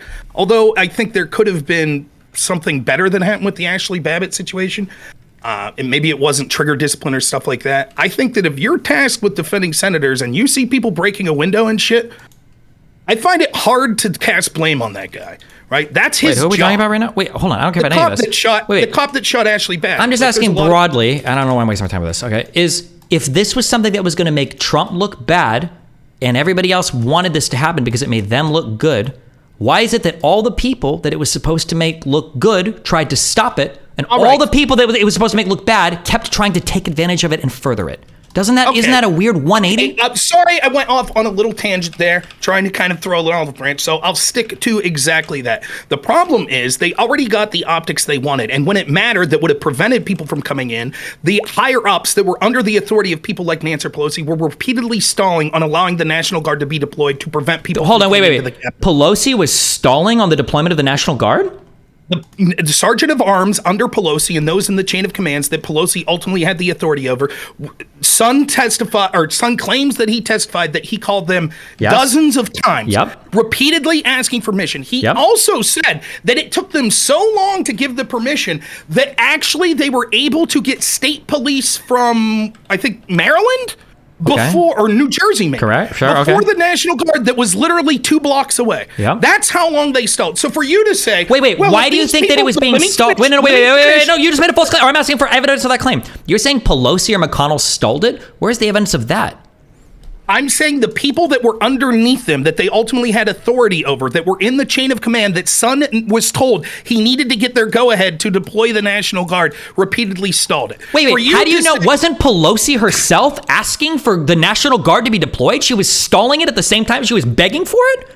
Yeah, again, what you're doing is now you're changing the equation. What I'm saying hold on. No. I'm asking you Rob, you dance around so many facts. You are the most weaselly debater ever. You just said that Pelosi was stalling the deployment of the National Guard. My understanding is she was begging for it. Which one is true? Okay, let me tell you which one is true. I'm not making the claim that she was stalling. That is a claim you're making. I said the people in the chain of command that she ultimately had authority over were stalling. True or not? Who is if she's at the top of the chain of command, which she's not for deployment of the National Guard, why wouldn't it be her stalling, or were the people below her stalling? Is that what your claim is? Or my claim is that the sergeant of arms and the people below him, I don't remember the specific people's names, but those were involved in the chain of command, that the Capital City Police Chief's son repeatedly, dozens of times, was calling people and saying, the National Guard's right there. My people are getting their ass kicked. Can you deploy them? And they kept saying, no, we can't do it. We'll kick it up the chain of command. We'll kick it up the chain of command. Yes. What you're doing is saying, But here's a report that's saying Pelosi called and said, can't we get the National Guard? Yes. Well, apparently she didn't call the people that were directly under her that had the authority to tell Stephen Sutton. I don't think the people under her had the authority. I think they were waiting for a decision from Miller or the lieutenant chair of the whatever army. I think those were the two big people that they were waiting, because there were people like running to, was it the White House? Or there, like the calls to Miller were the things that everybody didn't know what the fuck was going on. That's my understanding. He was told repeatedly. Son says he called dozens of times. Son is a fucking moron. Why do I care what Son was told? He made calls to people that didn't have the authority to deploy the National Guard. The deployment authority ultimately extends to Trump, which was delegated to Miller and the lieutenant army chair, whatever the fuck. Like, these were the two people that needed the final fucking call, because people were asking the guy under Miller, hey, can we deploy the National Guard? He was like, hold on 1 second. If he doesn't have an answer, there's no fucking way Pelosi or any fucking loser under her or fucking Son has the authority to do it. So I don't know why we're appealing to Son as an authority here. The guy is giving an interview to Tucker Carlson. He doesn't, obviously he's not aware of the chain of command there, I guess, even though it's his fucking job, right? If you're waiting on Miller to make a decision, why the fuck do you think the chief of sergeant of staff of fucking arms or whatever can do it? Again, like what you're doing is you're just getting hyperbolic and like ranting about stuff that's irrelevant to the question. Now you're saying that we shouldn't try. You like throw all these implications. You already did it once with Tucker. So you're like, well, the fact that Son's talking to Tucker, he clearly doesn't understand chain of command. I'm going to take the guy that's the literal capital city police chief that's in charge of defense of the Capitol's word over yours that doesn't like the fact that he talked to Tucker Carlson. That's what I'm going to do. I didn't say I didn't like the fact that they talked to Tucker Carlson. What I said was, I don't like the fact that people like to say a whole bunch of shit to the media, but then when they're fucking under oath, their stories change significantly. That's why Trump's campaign lost 61 out of 62 of their cases. It's because everybody around him has so much to say when they want to talk to the media, and as soon as they're in front of a judge with their ass on the line, they walk back every fucking thing they say. That's my issue. I just want to be clear. You're saying that you're not disputing that what Sund is saying here would show that there were people under the chain of command of Pelosi that were stalling. No, hold on. Sund didn't even say that. You're making that up now. Sund said that he put in requests and that they said they'd passed it up the chain of command and nothing was happening. You don't have any proof that they were stalling? Well, he says that, again, do you want me to read his quote again? Like, he seems to think that it was an intentional... Why does he say that? What's his evidence for that? Do you want me to read again what he said? Yeah, read it. Okay, let me find it. Well, shit. Now I don't know where I put that article. Oh, boy.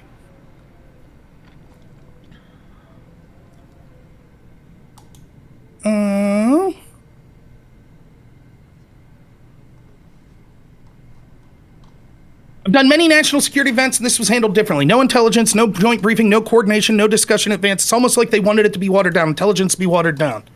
Let's see where he talks about. So the whole quote is basically him saying, let me summarize. He's saying, isn't it weird? That's his whole assertion. I know you like that phrase, isn't it weird? Because that's all he's saying. That's literally what you just said. Isn't it weird? So again, he's saying that this was done differently than every other event that he was told. And given that what he's now told, that this was the FBI and other agencies were sitting on evidence that a violent insurrection was about to occur, and he was the person that most should have had that evidence.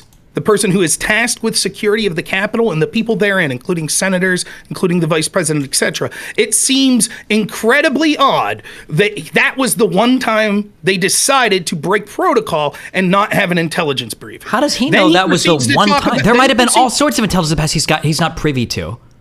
Why do you think he would have an open book to read through everything the FBI is already making arrests and everything prior to the Jan 6th event itself? Again, you haven't even presented strong evidence the FBI thought there was going to be a massive insurrection. Your evidence is just, well, they should have turned on the TV, which, by the way, applies to Donald Trump, because that was another question you haven't answered, is why is it that you won't answer? Donald Trump could have shut down this whole thing right at the beginning. All the plotting, all the conspiracy, all of it would have stopped if Donald Trump would have just made one tweet and one phone call. Why didn't Donald Trump ever do that?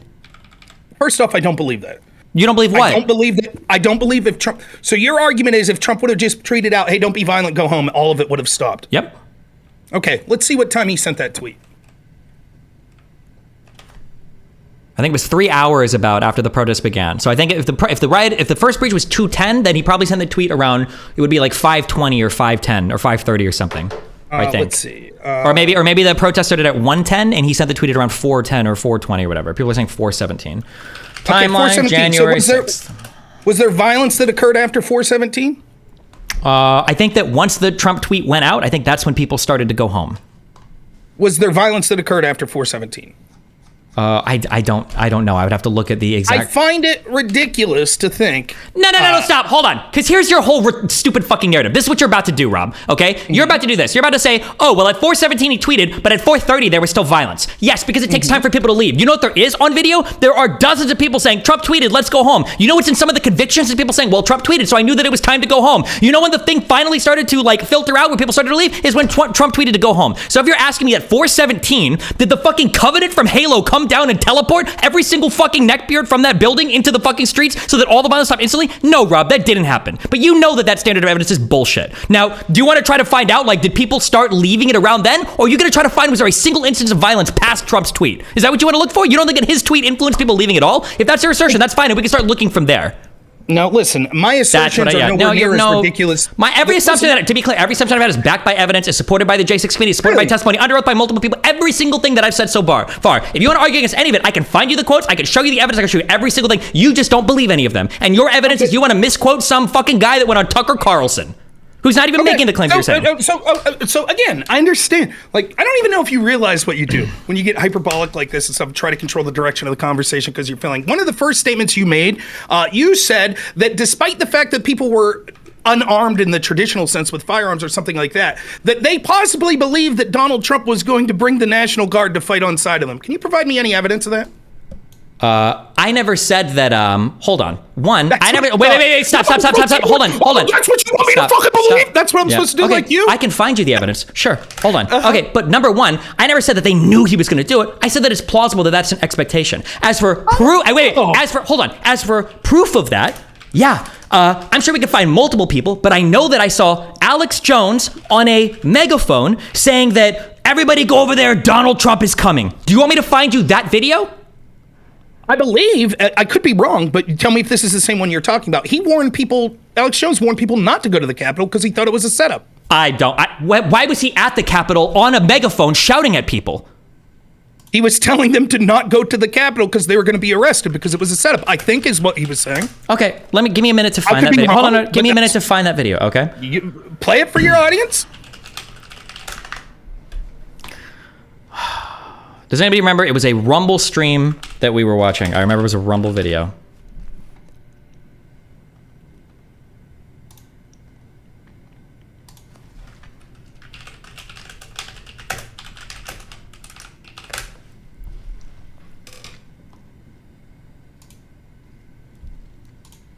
One simple but brilliant trick to heat your home in 90 seconds and save thousands of dollars on your heating bill this winter.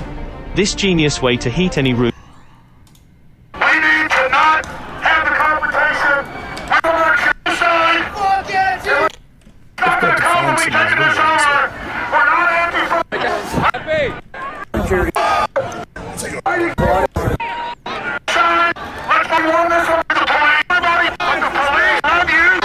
Watching the video, did you find it? Yeah, I found it. I just gotta find the. Sure, no problem. Yes. You know, go to the other side of the Capitol. That's where Trump's gonna be.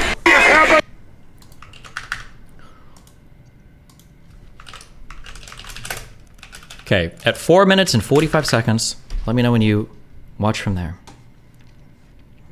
I salute you. Tell everyone you know. Here's a quote you want it from the speech, if you don't mind me saying. You ready? Yeah. Oh. Quote, "We're not Antifa, we're not BLM. You're amazing. I love you. Let's march around the other side, and let's not fight the police and give the system what they want. We are peaceful, and we won this election. And as much as I love seeing the Trump flags flying over this, we need to not have the confrontation with police. They're going to make that the story. I'm going to march to the other side, where we have a stage, where we can speak and occupy peacefully." So he was saying, don't go to the Capitol, go to where the stage was set up. They're going to have a confrontation with police. It's intentional, and they're going to make that the story. Okay, well, if that is what he was saying, it seems kind of weird that people didn't do just that. But also, I think 1 or 2 minutes after that, in this video, he's literally telling people, go to the other side of the Capitol. Donald Trump himself said that he wanted to go to the Capitol. Right. How does that dispute, like you mentioned Alex Jones? So Alex Jones. What I'm saying is that people that went to the Capitol probably thought that Trump was going to be there. Maybe, and? When they marched to the Capitol saying 1776, okay, expecting Vice President Pence to overturn the election, and they think that Donald Trump is going to show up there, and the thing that they're protesting is the peaceful transfer of power, and they hope that the very president that's incited them to go there to protest the peaceful transfer of power is hopefully going to show up soon. It kind of sounds like an insurrection. No, what it sounds like is they didn't think it was a peaceful transition of power because they thought the election was stolen. And the claim that you jumped from they thought Trump was going to be there, therefore the reason they didn't bring weapons was because they thought Trump was going to bring them weapons. It's fucking nonsense. Okay, let me restate. Nonsense. Okay, gotcha. Let me restate so I understand. So you're saying that the people that went there to protest were just there because they thought that the peaceful transfer of power was being inhibited, basically.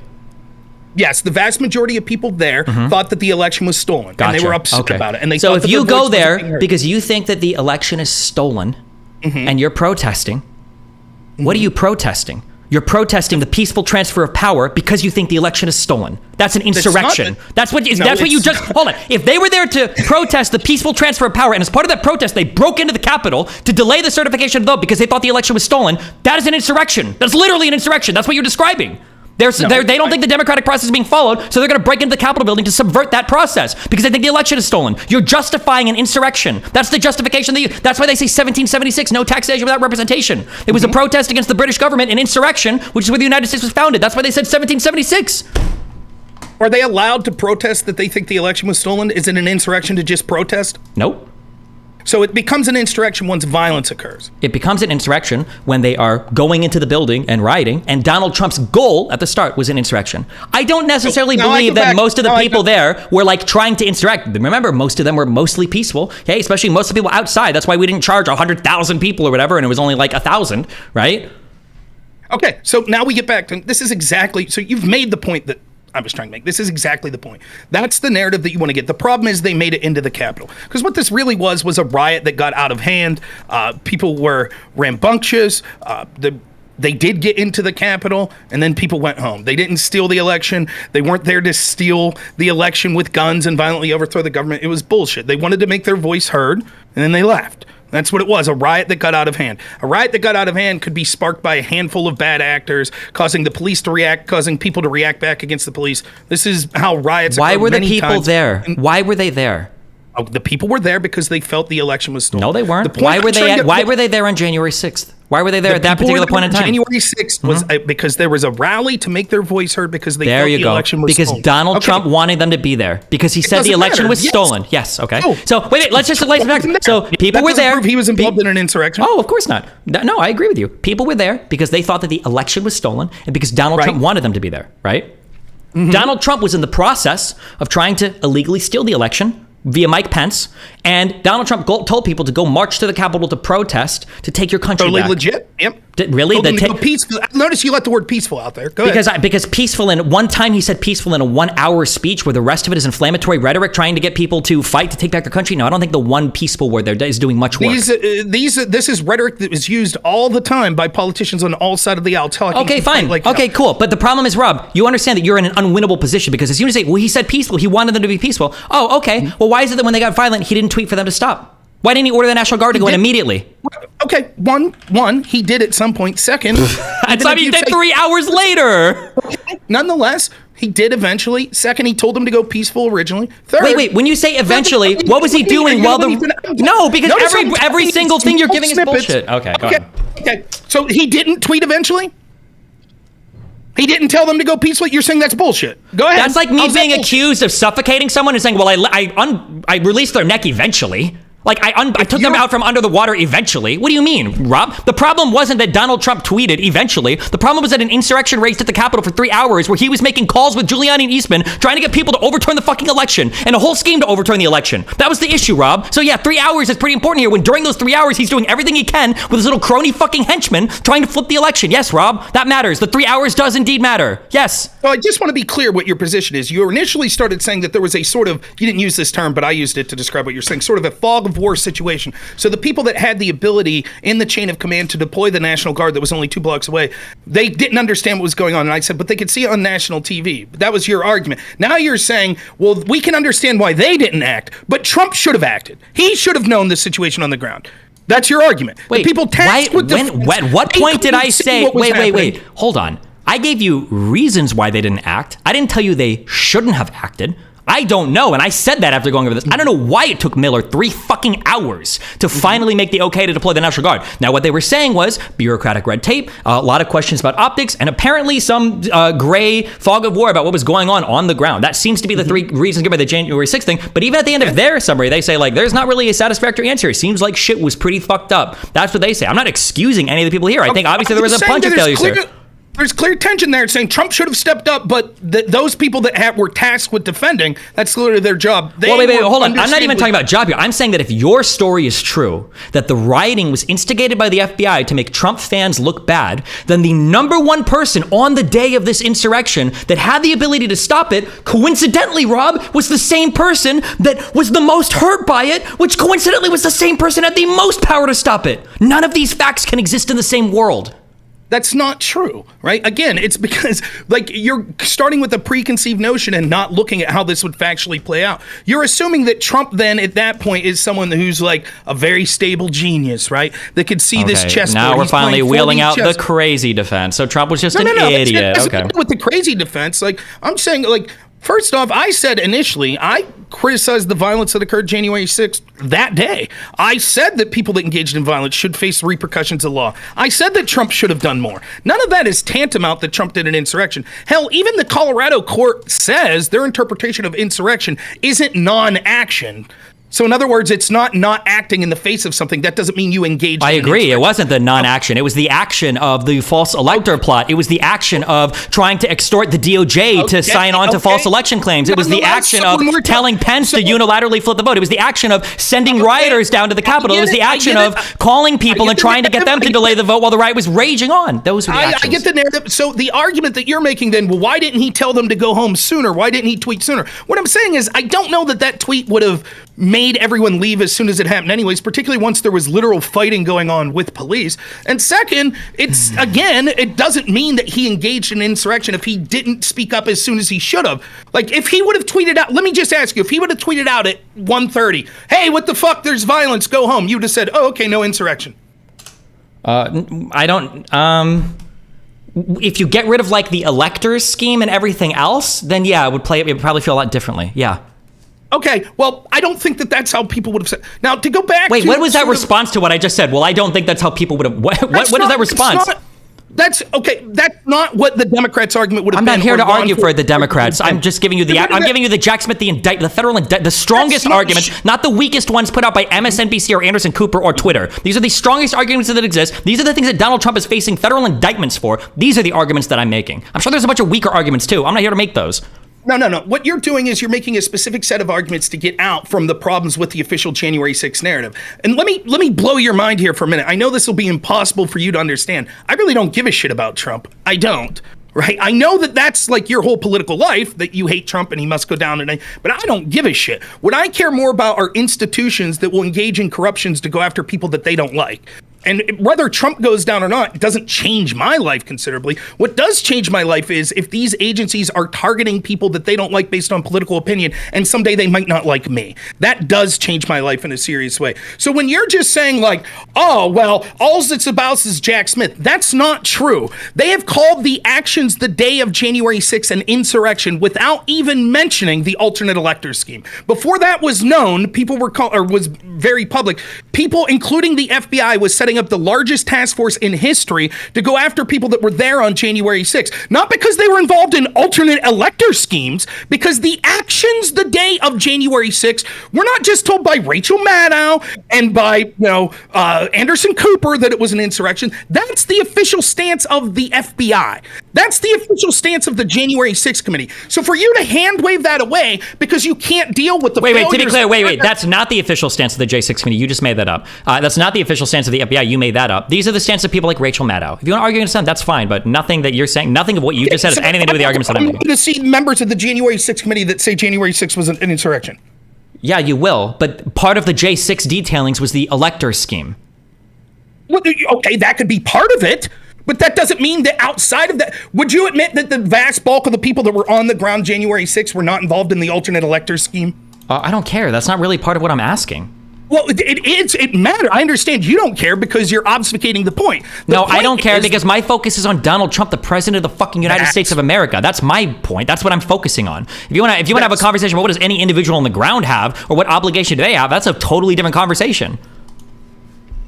I don't understand the point that you're trying to make here. The point I'm trying to make is that Donald Trump engaged in an attempted coup in the United States. Part of that coup was leading an insurrection in the Capitol building that all of the people there, willingly or not, or wittingly or not, participated in. And part of that coup was involving Mike Pence and the electors. Another part of that coup was just delaying the certification of the vote while Trump and Eastman and Giuliani made phone calls to senators and congressmen to try to delay the certification of the vote. That was the insurrection. That was the attempted coup. Part of it involved violence, which was all the rioters. Part of it involved other sorts of means like the elector scheme or pressuring the DOJ to send fake letters to other states or calling people like Raffensperger claiming that there was fraud. Yes, it's a multi-part thing. That's why there's a RICO case against it in Georgia. Listen, the last time that you just said, hey, you want to come on and talk January 6th, I assume we'd be talking about the day of January 6th, the events of that day. We started off and you were like, I think it's a coup or an insurrection without the events of January 6th ever occurring. And that's what we focused on, right? I didn't obfuscate to getting to January 6th or anything like that. We talked about the alternate electors and things like that. Today, what we're talking about is that the FBI and others have said that the actions of January 6th were an insurrection. That's language that has been used by politicians that were on the January 6th committee. It may have even been part of the official statement of the January 6th committee. I'll have to look that up and see what their official statements on it were. But certainly all the people at the head of it, such as Nancy Pelosi and others, have said that the day of January 6th was an insurrection. So it's not just, and law enforcement has set up one of the biggest task forces in history to go after the people, and it's based on the information that they're giving, that they justify this is based off the claim that this was a violent insurrection or an action tantamount. Sure, and that might be an argument they can make. And I could just 10 seconds, please. All this on an argument. I'm not even make it. Yeah. For you to hand wash it away and be like, but I believe this alternate elector stuff, and only Rachel Maddow's saying that. It's just wrong. Okay, you're just full of shit. All right. I guess like a final question then, just a quick double back. So why didn't Donald Trump stop any of this? What's your? How do you make sense of that? Because he's like a baby. Okay. Why was he and Giuliani? Giuliani and Eastman making phone calls trying to get people to delay the certification of the election while the violence was ongoing? Was that just because he was a baby? Because they thought the election was stolen from them, and they thought once the certification happened, all legal avenues were gone, and so it was an important time for them to be able to do that. Okay. Rob. No, wait, Rob, what you just said. You said they thought the election was stolen from them and all legal avenues were gone. That's a coup, Rob. No, you just described. Wait. What's the difference between what you hear me? I can't hear you. I'm sorry. Say it again. Repeat it. Go ahead. Okay. I said because they thought once the electors were certified that their legal avenues would be removed. That's why they were talking about that during the process of the elector certification. So they needed to fraudulently submit fake electors as the part of the legal process of certifying the election? We talked about the fake electors things last time. They thought that this was a legal remedy that they were able to. Yes, they did. No, they didn't. They absolutely did. If they did, they didn't inform the electors of that because a lot of the electors were misled, and some of the electors signed false statements saying that they had filled out their electorate things and had their meeting in state courthouses when they didn't, and they all claimed that they were duly elected electors, which was not true. They weren't, and everybody knew that. If individuals said things that were fraudulent or something like that, that's different than Trump having a legal theory and his team having a legal theory that they thought could be heard throughout the courts, right? That's not a coup or an insurrection. You want to what? If they thought that, why didn't they test this legal theory before like actually trying it? Why didn't they submit any of this to like actual legal advice or legal counsel? Why did he only do this with co-conspirators? Because they were trying to, part of their theory was to get Mike Pence on board. Hold on. If you have a theory that you're talking about with a lawyer, why the fuck would you make your lawyer a co-conspirator? Why wouldn't he just tell you, hey, you could try this, and then that's it? Why was Eastman so actively involved with calling people and getting this shit set up? Why wouldn't he just advise Trump of this and Trump put the plan in action? It's clearly a coup. They clearly know it's illegal. What does that have anything to do? That's not true. So your argument is if a lawyer thought this was a legal theory, he would never then, or a legitimate legal theory, he would never then pick up the phone and call people and discuss that on behalf of his client. I'm saying that it's really weird that if my lawyer was advising me on like how to run a business or some shit, that my lawyer would start taking like active steps to be involved with it if he was just legal counsel. That's called an employee, not legal counsel. Oh, okay. I don't think that's unusual. That's great. Well, every single indictment that has now gotten to pierce that attorney-client privilege veil, because all of these fucking attorneys are also Trump's co-fucking conspirators, seems to disagree with you. So I don't know. I would suggest in the future, if you want to use lawyers to do illegal shit, don't actually use your lawyers as part of your conspiracy, because the crime fraud exception is one of the few ways you can absolutely pierce attorney-client privilege. It's one of the dumbest ways to have your whole fucking plot blow up in your face. Okay, again, like, all of this is a nice red herring from the fact that what we were talking about today. I think that that's nonsensical. The idea that if your lawyer's involved, that proves that it was fraud. Not if they believe that it was a legal theory. They're clearly being gone after in unprecedented way. Trump and his team has been gone after in unprecedented ways. It started in 2015. It's proceeded and has continued to be gone today. I don't really give a shit about Trump. You admitted that that's what you care about. You just care about Trump. I'm laying out facts from people that were involved. The primary person that was involved with defense at the Capitol, and your explanation makes no sense. And it's the same explanation that I could go through hours and hours in debates with you and debates with other left-wing people that show misbehavior and stuff like this from the FBI that always seems to put Trump in a detrimental position and always seems to benefit his opposition almost every time. And the argument that you're always going to come hold up on, with except when it doesn't, right? Like, go ahead, give me an example. Like any of Comey's public statements about Hillary Clinton that arguably cost her the election. You need to get schooled on this again? It wasn't bad enough last time. Do I got to read the IG report to you again? Why do you think any of that exonerates you? Circles for 40 minutes. So yeah, I guess you're right. Rob, the only argument that you can give that helps you here is that one brave leaker is who forced Comey to make that public statement. But there wasn't a single leaker for this arguably 20 times worse conspiracy, Rob? Do you think that supports your argument? Where is that one leaker? Where's the McCabe equivalent in any of this, Rob? Well, it would be different. We already talked about it. Oh my God, yeah. Evade, pivot, Rob. That's all you've got. You have nothing, Rob. You have no facts for any of this. For not a single part. I get the need to ramble.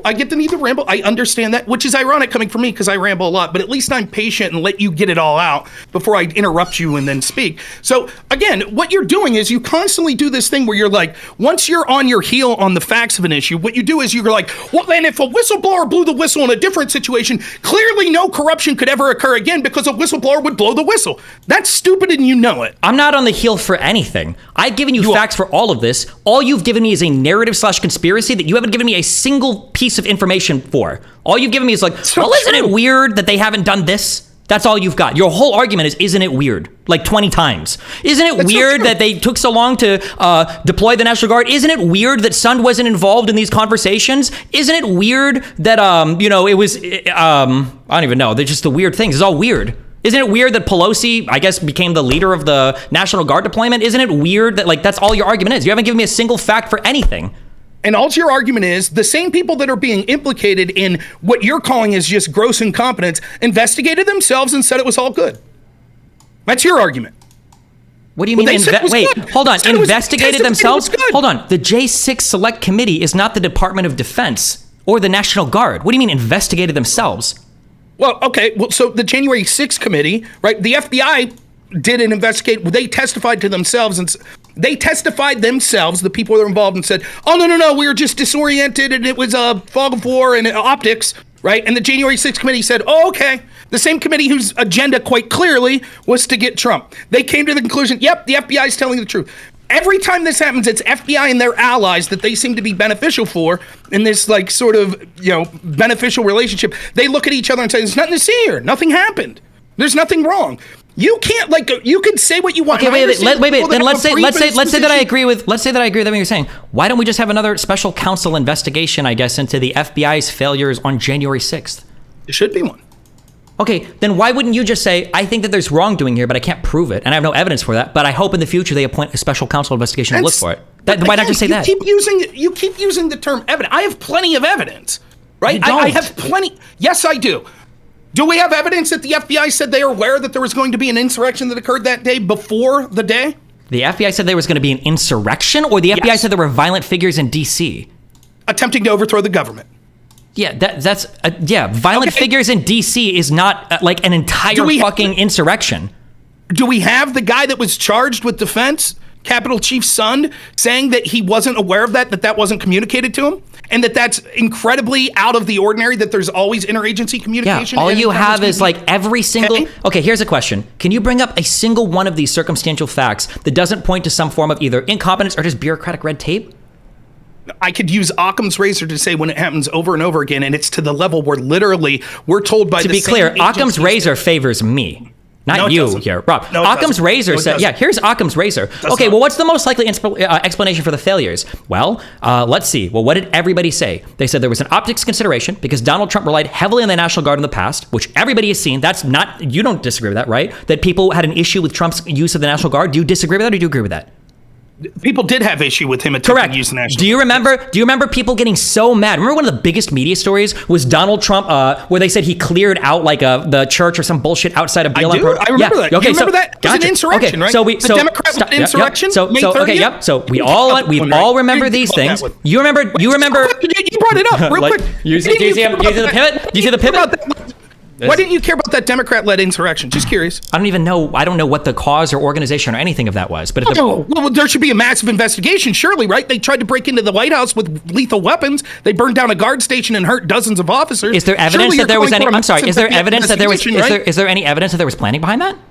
Well, we didn't look, so how would we know? Oh, okay. Oh, but the FBI did look for the Proud Boy? That's the classic argument, right? Gotcha. No, the FBI chooses not to launch a large manhunt, and you say, therefore, we don't see evidence. So we agree that people didn't. We agree that people didn't like Trump's use of the National Guard. We agree that we literally had a thing in D.C. where people are like, oh, look, he used it. We agree that there were states that I think Donald Trump wanted to send the National Guard to. Didn't this happen, I think, with Washington for Chaz and everything? He's like, I want to send the National Guard. Right? And maybe Wisconsin, too. Yeah.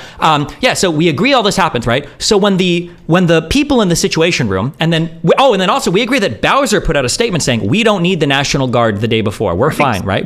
So all this happens. Okay. So when we look, no, not at all. When we look at the Situation Room. She was concerned about Trump? She was concerned about optics looking bad for Trump? That's what you're saying?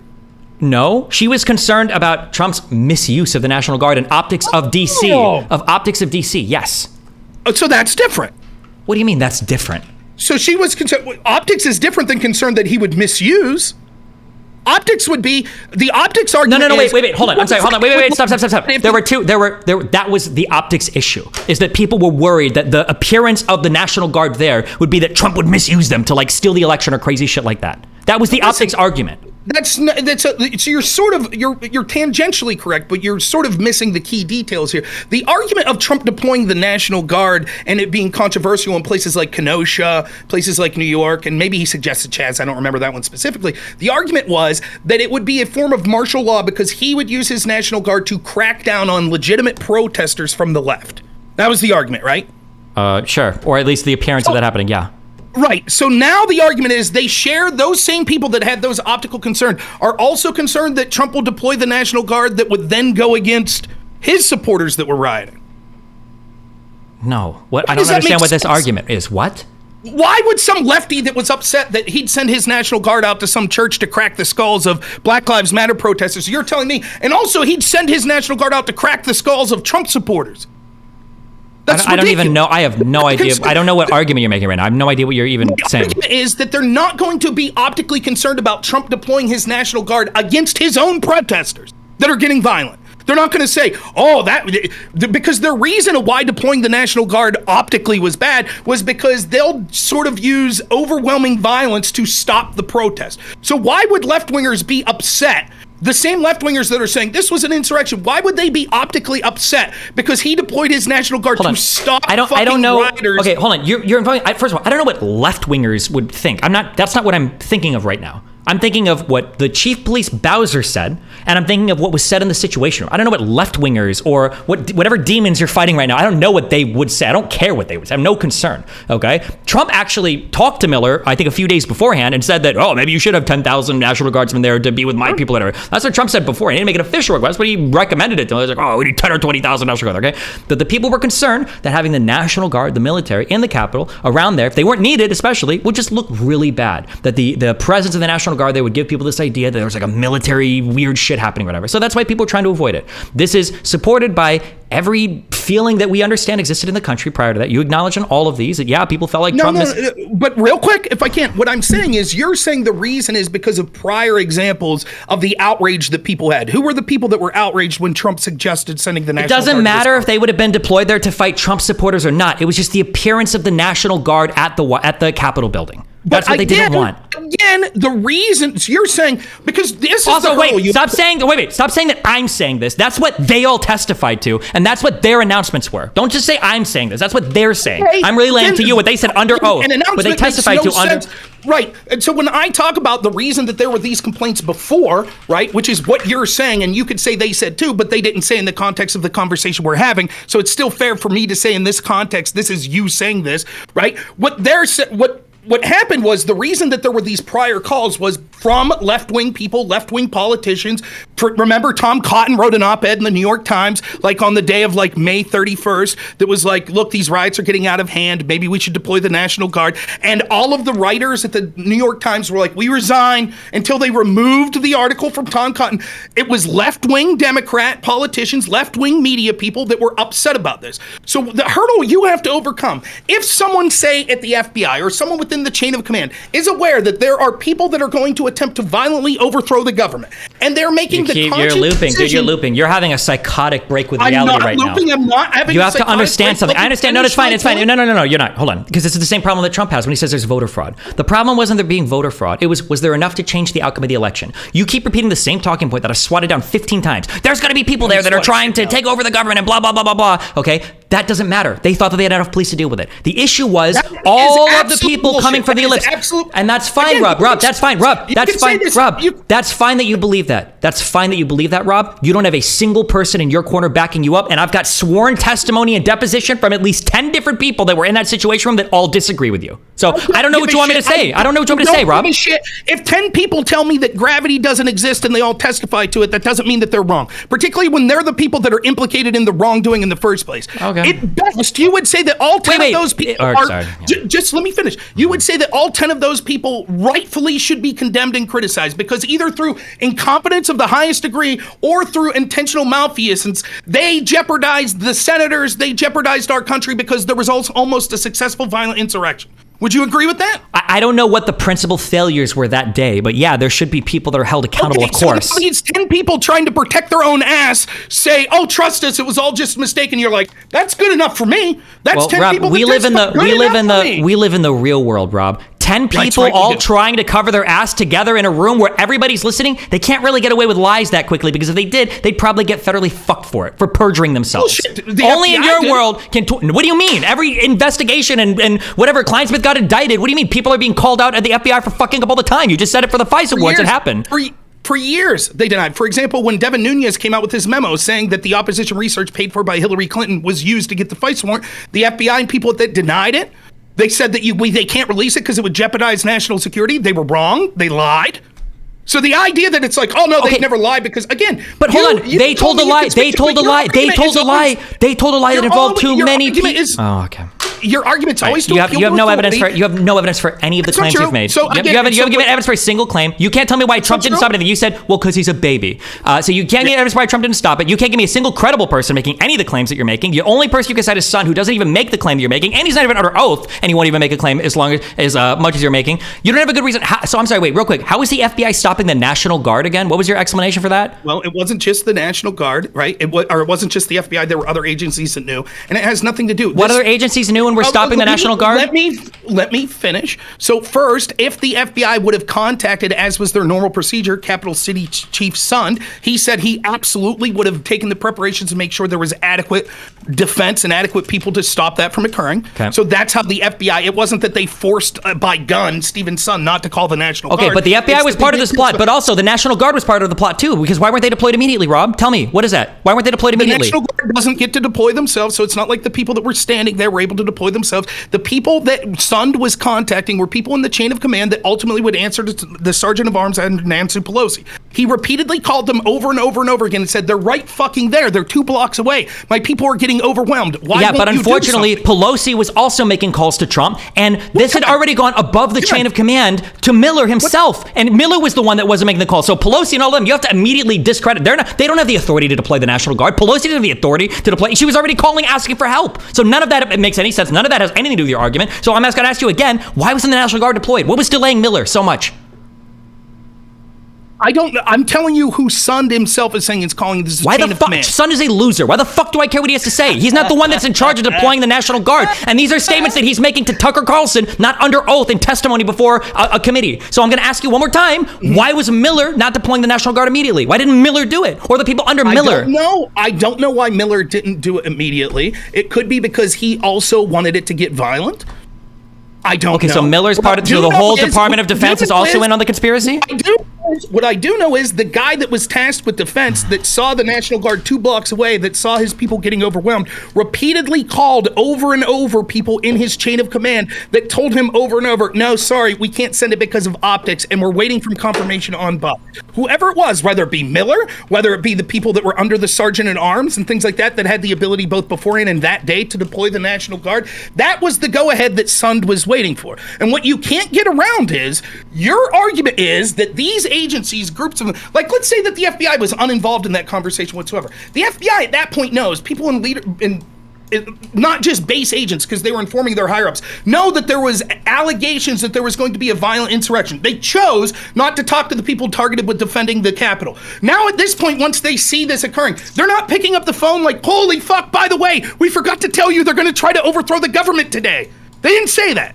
They were like, we're not going to call today. It's only a handful of people. Even as they watched live, as thousands of people clashed with the police, they're like, we'll bite our tongue. We're not going to say anything today. And you're even saying that it's probably true that some of the people in the chain of command was aware of evidence that there was... Who would the FBI have even called, Rob?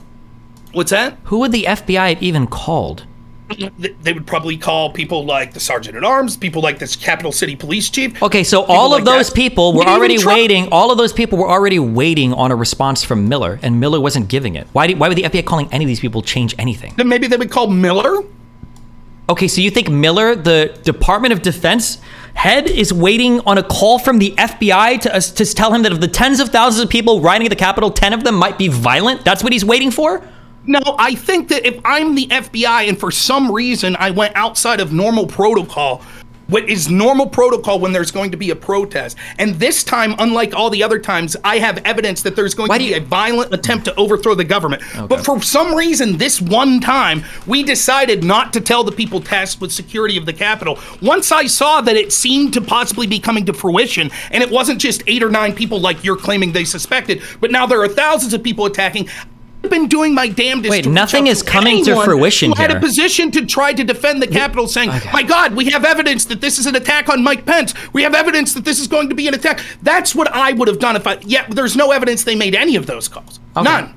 Okay. And what you can't get around is, I find it absurd to have these two simultaneous positions. That in one hand, these people saw the same thing that me and you saw. They saw that it was getting violent. They saw that people were breaking into the Capitol and still said, well, for optic reasons, we can't deploy the National Guard that's 2 blocks away, right? And then simultaneously afterwards say, this was a violent insurrection. My God, what a dark day for our country. It's bullshit and you know it. You absolutely know it. Sure. If I wanted to play your game, do you know what I would say? I would say, I bet Trump told Miller not to deploy anybody for a few hours because he wanted time to change the outcome of the election. And that's, by the way, that's a conspiracy that if I were to assert that, I'd have no evidence, but I could support that conspiracy 1 billion times better than you could support yours. Because that only needs one person involved, which was the one person whose desk that request died at, which was the person that Trump directly had control over and command of, and was a person that would have stood to gain the most from Trump basically allowing himself to coup that election. I would have so much support for that theory. I wouldn't have to implicate any other person whatsoever except for Miller, and I could support every part of that. I wouldn't even make that conspiracy, though, because I have no proof of that whatsoever. But mine makes 1 billion times more sense than yours. So I just want to be clear. Your argument would be that only Miller had the ability to deploy the National Guard. That's your argument. Mine, no. I believe the lieutenant, I wish I would name these positions. It's like the lieutenant army of fucking, what's the name of the head of the army? What's the name of the top guy? Oh, fuck. Dude, I need to learn the names of all these stupid fucking chairs. Hold on. The structure of the U.S. government is so unbelievably fucking convoluted. 1 second. Okay, I need to get this fucking... Okay, the Secretary of the Army, okay, is the guy right beneath the Department of Defense, okay? My understanding is that the Secretary of the Army, he made a request to Miller, and that's what ultimately they were waiting for to deploy the National Guard. So, yes, my understanding is that, yes, they were waiting for Miller to finally make the decision. That's when they were finally sent. So here's from Sun's book, Courage Under Fire. It's a quote I found. Department of Defense organizations make up half the intelligence community's 18 agencies. It's now apparent that both Miller and Miley had significant concerns regarding upcoming events at the Capitol on January 6th. The question that needs to be asked, if Miller and Miley had such significant concerns, why weren't those concerns pursued or shared with the appropriate authorities? Only the chief of Capitol Police, not the Department of Defense, can revoke permits on Capitol grounds. Yet neither man reached out to me to discuss these concerns. Was this because they knew if they informed me, I would immediately notify the two sergeant-at-arms and demand military support to protect my officers in the perimeter of January 6th? Okay, wait, hold on. Who's writing this? Stephen Sun. Okay, this guy is a fucking loser, and I don't care, Rob, because while he's writing about this, okay, this is like me, okay, this is like me working at an Amazon warehouse, okay, and I'm the manager of an Amazon warehouse, and I'm watching like a bunch of faulty laptops come in, and I'm sitting here trying to say like, I don't know why Jeff Bezos isn't doing anything, like implying that I have any fucking idea like what the fuck Jeff Bezos is doing. Sun is clearly disconnected here if he thinks he's waiting on either Pelosi or McConnell to make a decision about the deployment of the National Guard. Nobody else that's talking about this has any idea what the fuck they're talking about is saying that anybody was waiting on Pelosi or McConnell. Do you understand the words that I just said to you, or are you about to ramble on some completely unrelated shit? I need you to wait. I need you to say this. I need you to say, I understand that nobody was waiting on Pelosi or McConnell. Do you agree with that statement or disagree on that statement? Can I answer and then follow up? Do you agree or disagree that nobody was waiting on Pelosi or McConnell to make the final call? Do you agree or disagree with that statement? I agree. Okay. Do you also agree that I never once in this conversation said that someone was waiting on Pelosi or McConnell to make the final call? Then why do you keep citing Sun? Wait.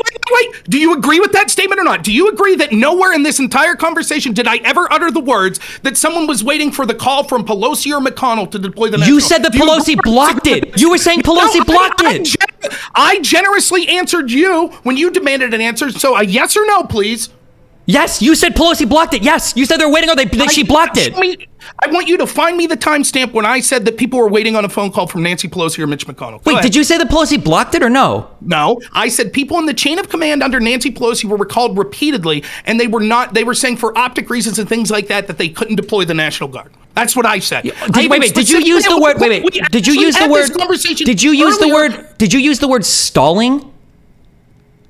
I think at some point I maybe used the word stalling. What does stalling imply? But perhaps what does that have to do with Nancy Pelosi? Because you made it sound like that Pelosi, or maybe I misunderstood you. You made it sound like it was going up the chain of command that ended at Pelosi. That's what Sun was saying in the interview, that she was stalling it. That she blocked it. She was stalling. And we even talked about this specifically earlier. I said, because you made this same point earlier, I said, I didn't say that Nancy Pelosi was like picking up the phone to do stuff or that they were waiting on a call from Nancy Pelosi. What I said was there was a chain of command ultimately answerable to the Sergeant of Arms who answers to Nancy Pelosi. Okay, but what does the Sergeant of Arms have to do with anything? What's that? What does the Sergeant of Arms have to do with anything? Because I believe he was one of the people that had the authority to protect the Capitol and to deploy the National Guard. No, he's not. The Sergeant of Arms is a fucking random dude with a fat face. I don't think he can deploy the National Guard. Wait, if the Sergeant at Arms could deploy the National Guard, one, who cares if Pelosi's ahead of him? And two, why the fuck were they all waiting on Miller then? If the Sergeant at Arms can deploy the National Guard. Let me see if this is true.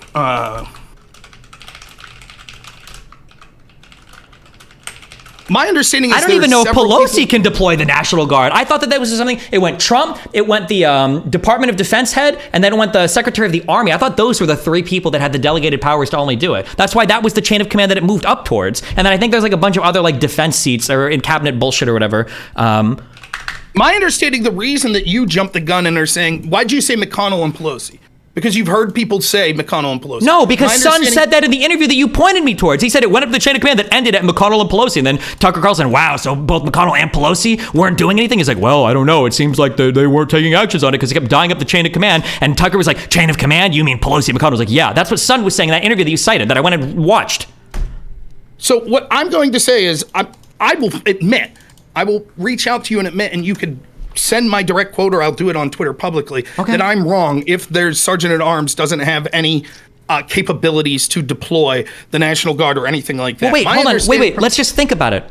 Okay. The Sergeant of Arms, I could be wrong. Doesn't the Sergeant of Arms just like work for the fucking Capitol building? Isn't that just a guy that works at Congress?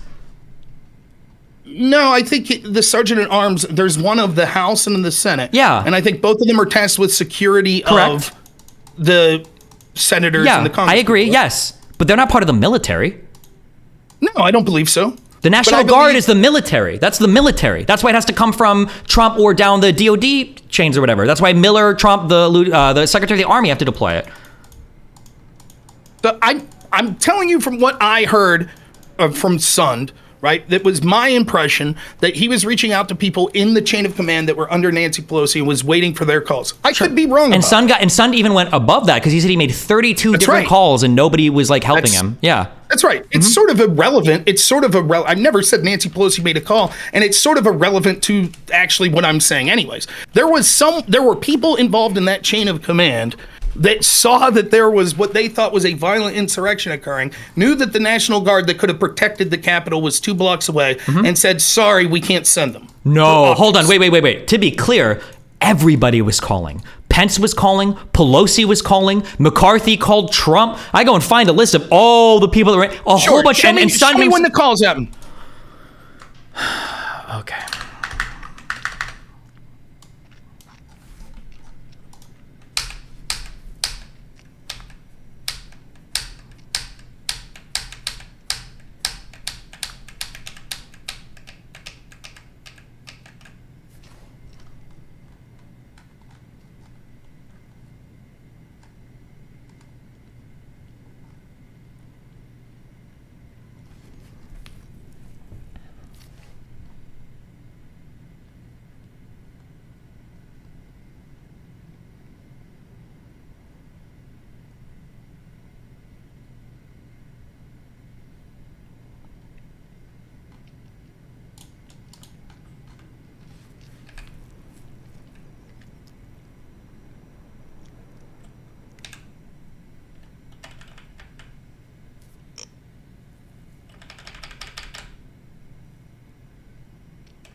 So here's two people speaking up saying that the official Army report is wrong. This is from Politico. I'm at the section that says, please for help. The Army report describes a conference call held at 2:30 on January 6th that convened top military and law enforcement officials just after rioters first breached at 211. So it doesn't seem that there were any calls prior to that.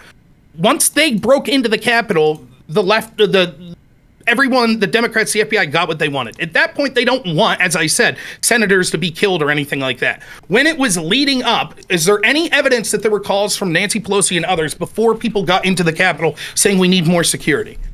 Before people got into the Capitol? I think that most of the calls came after there was the breach. Right, when they already got what they wanted optically. Now, continuing this, it says... Okay, wait. So the plan was that they wanted them to get in, but not too far, and just once they got... Couldn't they have set this up so much better? Why wouldn't they have just deployed the National Guard then, if they were waiting until the people had gotten in? Why not just deploy the National Guard at 1:45?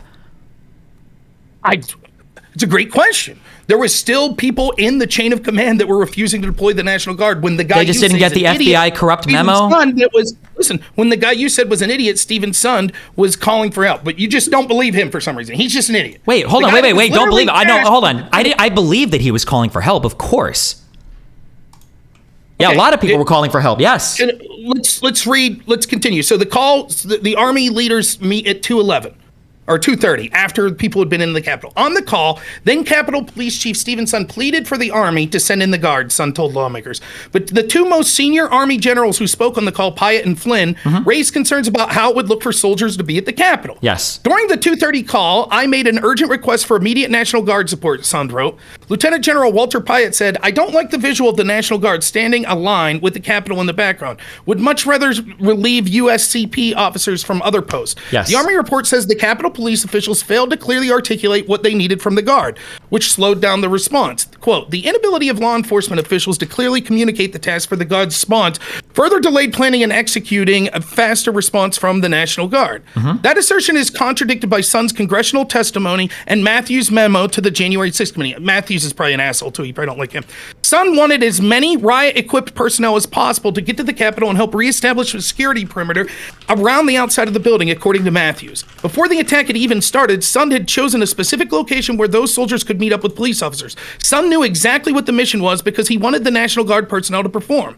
The Army report also says that members of the D.C. Guard who were helping the city's Metropolitan Police Department were only ready to provide backup. The National Guard was prepared to provide limited support and nothing more. In other words, the Guard members weren't ready for what was to happen. Yet those soldiers brought riot gear with them and stored it in their vehicles, according to multiple Guard officials. The Guardsmen who were stationed at traffic... Wait, hold on, real quick. Is the implication there that all of those guys were also in on it because they brought riot gear, but they put it in their car? No, the implication is the official report that, one of the reasons we couldn't deploy the Guard was they were only there for traffic. They weren't equipped to deal with this, is bullshit, because they actually did have riot gear there. For all of them did? Well, let me read what it says again. The Army report said that members of the DC Guard were only ready to provide backup. The Guard was prepared to only have limited support. In other words, Guard members weren't ready for what was about to happen. Yet those soldiers brought riot gear with them and stored it in their vehicles. According to multiple Guard officials, quote, the Guardsmen who were stationed at traffic control points that day had civil disturbance gear that included a shield, a vest, helmet, baton, and shin guards. Command Sergeant Major Michael Brooks with the DC told Politico, the leadership of the DC National Guard took it upon themselves to make sure equipment was readily available. Is these people in on, they're part of spreading bullshit conspiracies like Sund and me, correct? No, it doesn't. None of that sounds like a bullshit conspiracy. All of that sounds like it reinforces my idea that there was a fuck ton of confusion, that there was a really bad communication everywhere. Hold on, what part of what you just read reinforces any part of what you were claiming? What the part is that the official narrative that was put out by the Army and the people that was like, well, we were worried about optics and the National Guard wasn't prepared to deal with this anyways, is a lie. They were lying.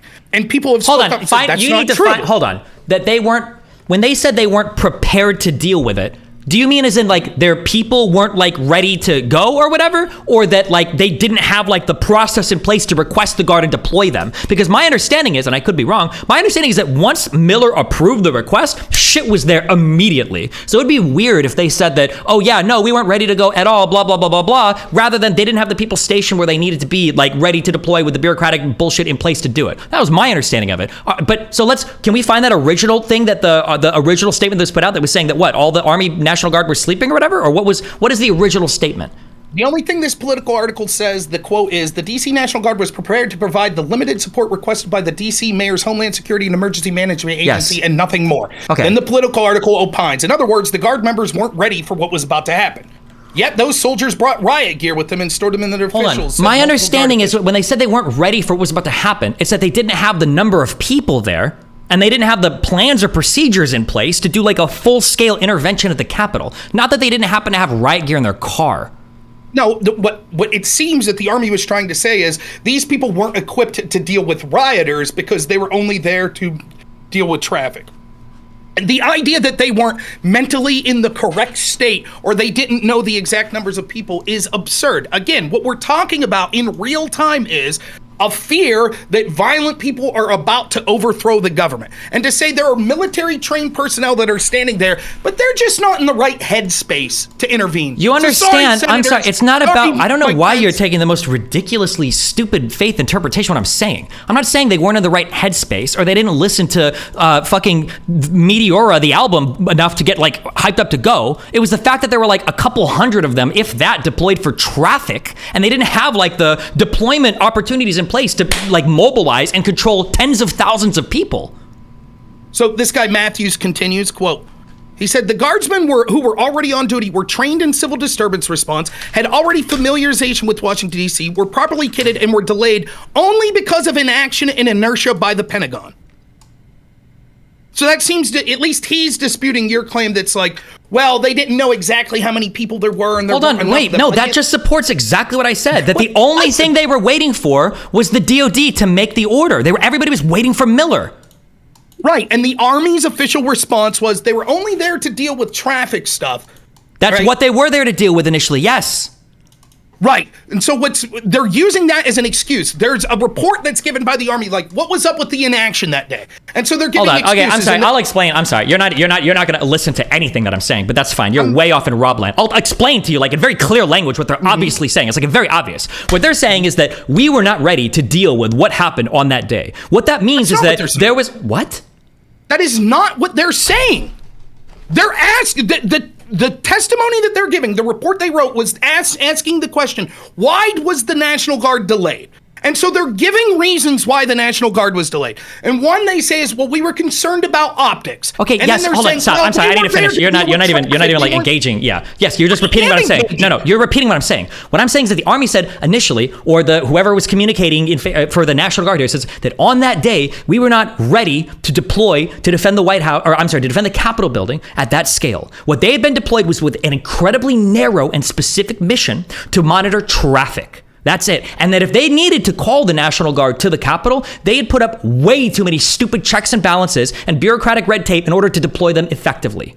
That's what was obviously that was being said. That's what actually happened in real time. And I can show you document after document proving that. But your claim, you're trying to make the argument that they're saying that they just didn't bring their Nerf or nothing gear in their cars, but a few of the guys had hockey pads. So obviously the 300 people were ready to go. And this is Sparta, the entire fucking 100,000 strong crowd at the White House, at the Capitol building, Rob? What the fuck are you saying? First, show me proof that there was only 300 National Guardsmen there. I don't know how many. It was a small number, but I'll read this. Here was your argument. So what? Give me the idea. Okay, so you're being hyperbolic. How many National Guard approved by Bowser for traffic control? Well, we can look at the exact numbers. Based on this request, officials called up 340. I'm sorry, I was off by 15%. 340 National Guardsmen to help. The Guardsmen were assigned mainly to traffic control, Metro crowd control, some logistics support, and a 40-member quick reaction force to be based at Joint Base Andrews in Maryland. I don't know if those 40 people were included in the 340, so maybe it was actually 380 people, okay? And here's the statement that the Army had made, or the Secretary of the Army had published the day before.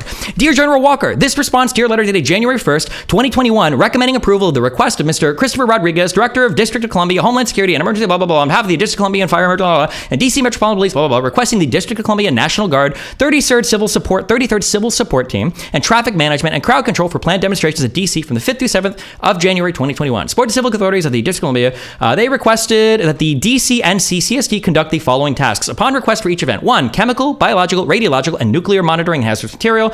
On-site support. 2. Liaisons at all required locations. 3. Technical decontamination support on call. 4. Analytical laboratory suite. ALS support on call. 5. CST operations and communications. Capability, blah, blah, blah, blah, blah. They requested 6 crowd management teams at specified metro stations and to prevent overcrowding on metro platforms, and teams to assist at 30 designated traffic posts.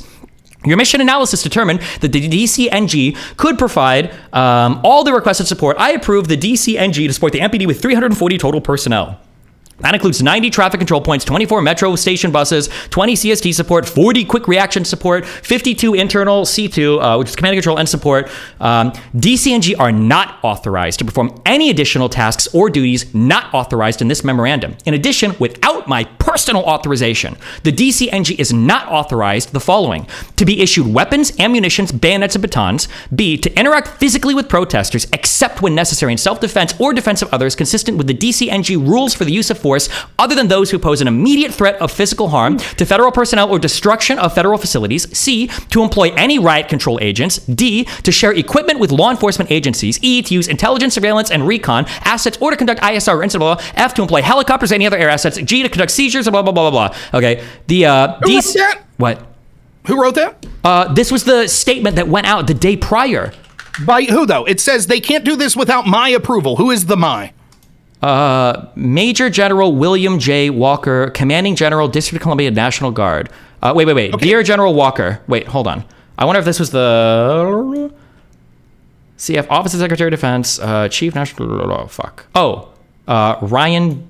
Is it Ryan D. McCarthy? Is that the guy who's ultimately, or is this just who's signing it at the bottom here? Fuck me.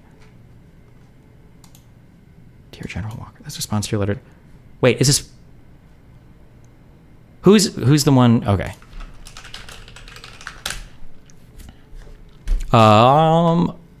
Okay. He was yes. So it was Ryan McCarthy, who was the Secretary of the Army, who was the guy right underneath Miller. Right? Correct? Okay. So, yeah, I believe so. Yes. No, right underneath Walker. McCarthy's underneath Walker, right? Maybe I'm wrong. I'm not going to sit here and pretend that I'm an expert on these names. Okay. I think he's right. I think Secretary of the Army, is right beneath the DOD head, which was Miller. Okay, yes. So this is the third to top dog of all the National Guard deployment things. That's Donald Trump is 1, Miller is 2, and then McCarthy would have been 3. Right? Okay. That's how. Now, when you said all of this was unprecedented, I agree with you. All of this was unprecedented. This is part of that. Walker? Who's Walker? I don't know. A general, Major General William J. Walker, commanding general of the DC National Guard. Major General William Walker is a retired United States Army Major General and former Sergeant at Arms of the U.S. House of Representatives. So he was the Sergeant of Arms at the House of Representatives. So this was the Sergeant of Arms guy. Okay. Mm-hmm. Now, so there's disputes between what McCarthy and Walker are saying. Why? What is McCarthy saying that you think is disputed? Well, like from this article. So first off, wait, can you link me that article? Link me that article. Yes. Let me see what's disputed. Yeah. So first off, what you just said there, like you said that without McCarthy's permission, none of them would have had riot gear, correct? No. Isn't that what you read? Wasn't that they can't do this without my permission? I said, who's the my? Wasn't in that laundry list of stuff you read. I was trying to keep up with it. Wasn't one of them said they can't engage with the correct, rioters. They can't engage with them. Yes, correct. Yes. Didn't it also say they couldn't have riot gear? Wasn't that part of what you read? I don't think I read that. I see to be issued weapons, ammunition, bayonets, and batons. Was there something in here about riot gear? I don't know. I don't remember hearing it. But they had shields, batons. That's what the Guard members are saying. That they had that stuff. Okay. So does that mean that he's incorrect when he said they could only have that if he issued it? Or did they do that outside of him doing it or issuing it? If I had to guess, based on how law enforcement goes sometimes, sometimes when police officers, for instance, show up to places or whatever, if they get a call or whatever, sometimes these guys will carry if there's a police officer in chat, by the way, that wants to correct me or not correct me on this, feel free to call me out or let me know. But like a police officer might show up to a call. He might also work on SWAT. He might bring his SWAT gear in the trunk just because he'll do it sometimes. Not because he's ordered to, but because sometimes they bring it around with them. So it could be the case that some of these guys that work for the National Guard also have riot gear. Maybe they threw the shit in their back just in case and they brought it with them. That could be the case. But none of this is saying that can't happen. It sounds like what it's saying is that like you can't start issuing the National Guard. Well, they don't even call out riot gear, but you can't issue them like a bunch of weapons and shit to go in and engage protesters. That's what it's saying. Okay, it sounds like this McCarthy guy would be a guy that would be justified in deploying the Guard, right? If he gave the say-so. McCarthy?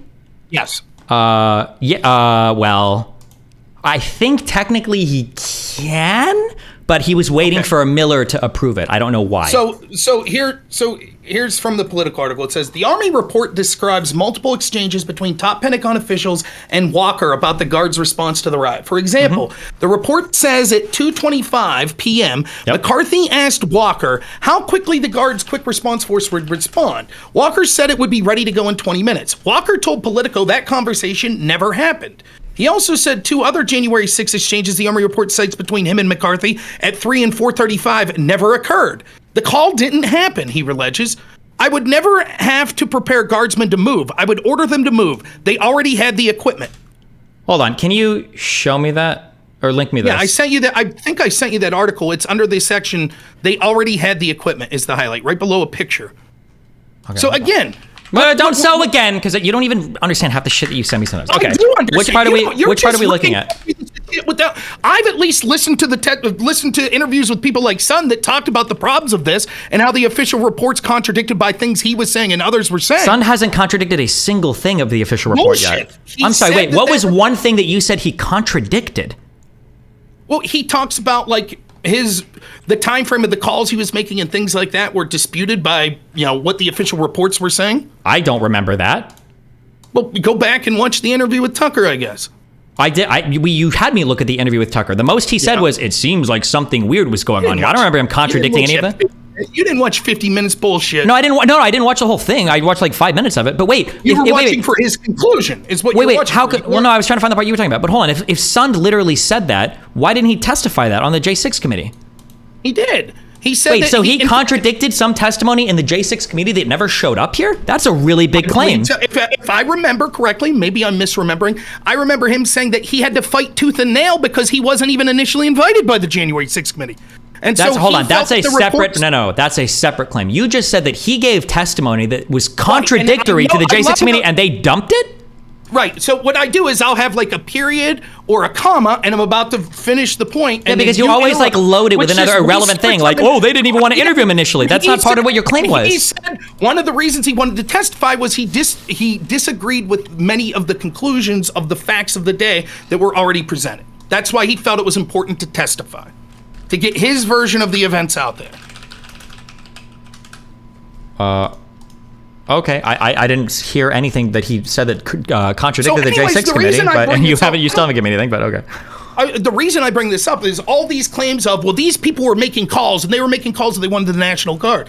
Like, again, when we look at even their official statements, there weren't any calls until after there was already a breach of the Capitol. And then there's massive disagreement on what calls were occurring. So to just hand wave away because you read in an article somewhere, no, trust me, Nancy Pelosi and all these other people were making calls to wait, hold on. To be clear, wait. You're the one that's citing articles exclusively. I'm the one that's going off of shit that was testified under oath in the J6 Select Committee. Okay. To be clear, then that's not opinion. So go ahead and tell me the time that Nancy Pelosi called. Go ahead. I was looking at that before, but then you're throwing me other articles. Now I'm reading this one from the Politico. If you want to look, I can do one thing at a time. If you stop galloping to 50 million other fucking theories while you're talking. Okay.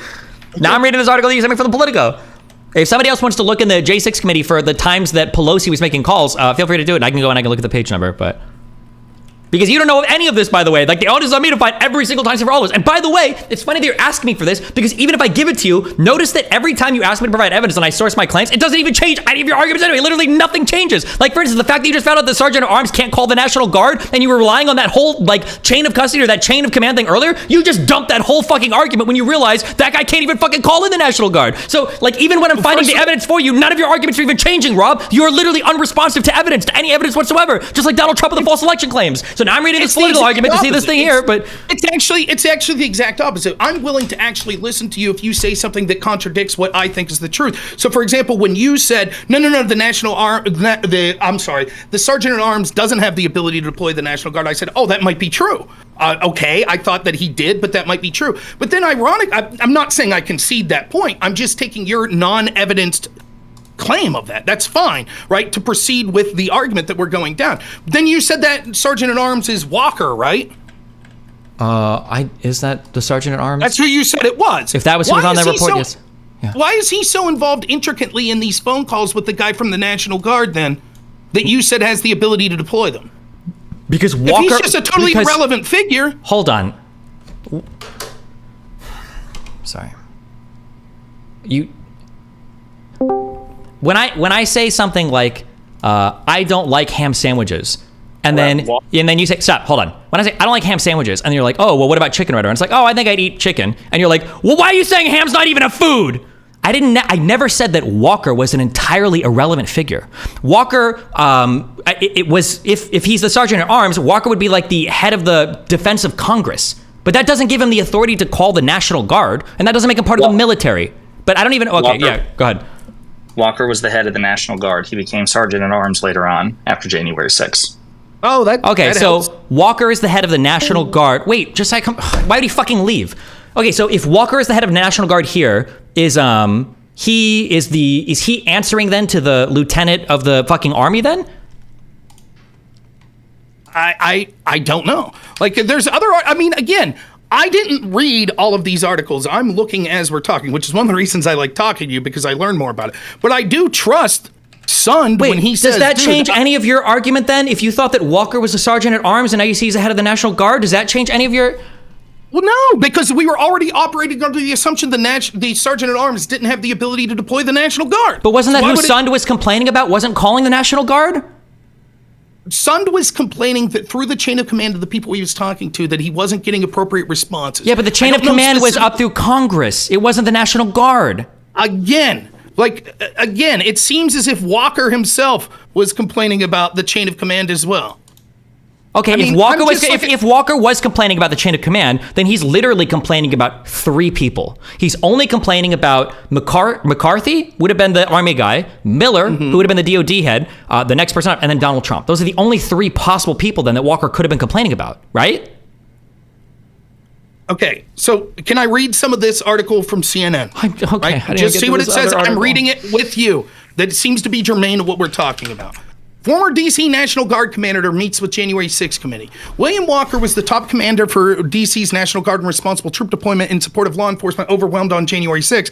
Met Monday with House Select Committee investigating the Capitol attack. CNN spotted Walker walking into the committee meeting. When asked what had been discussed, Walker replied, "I'm not supposed to talk about it. The House panel would not comment on Walker's appearance."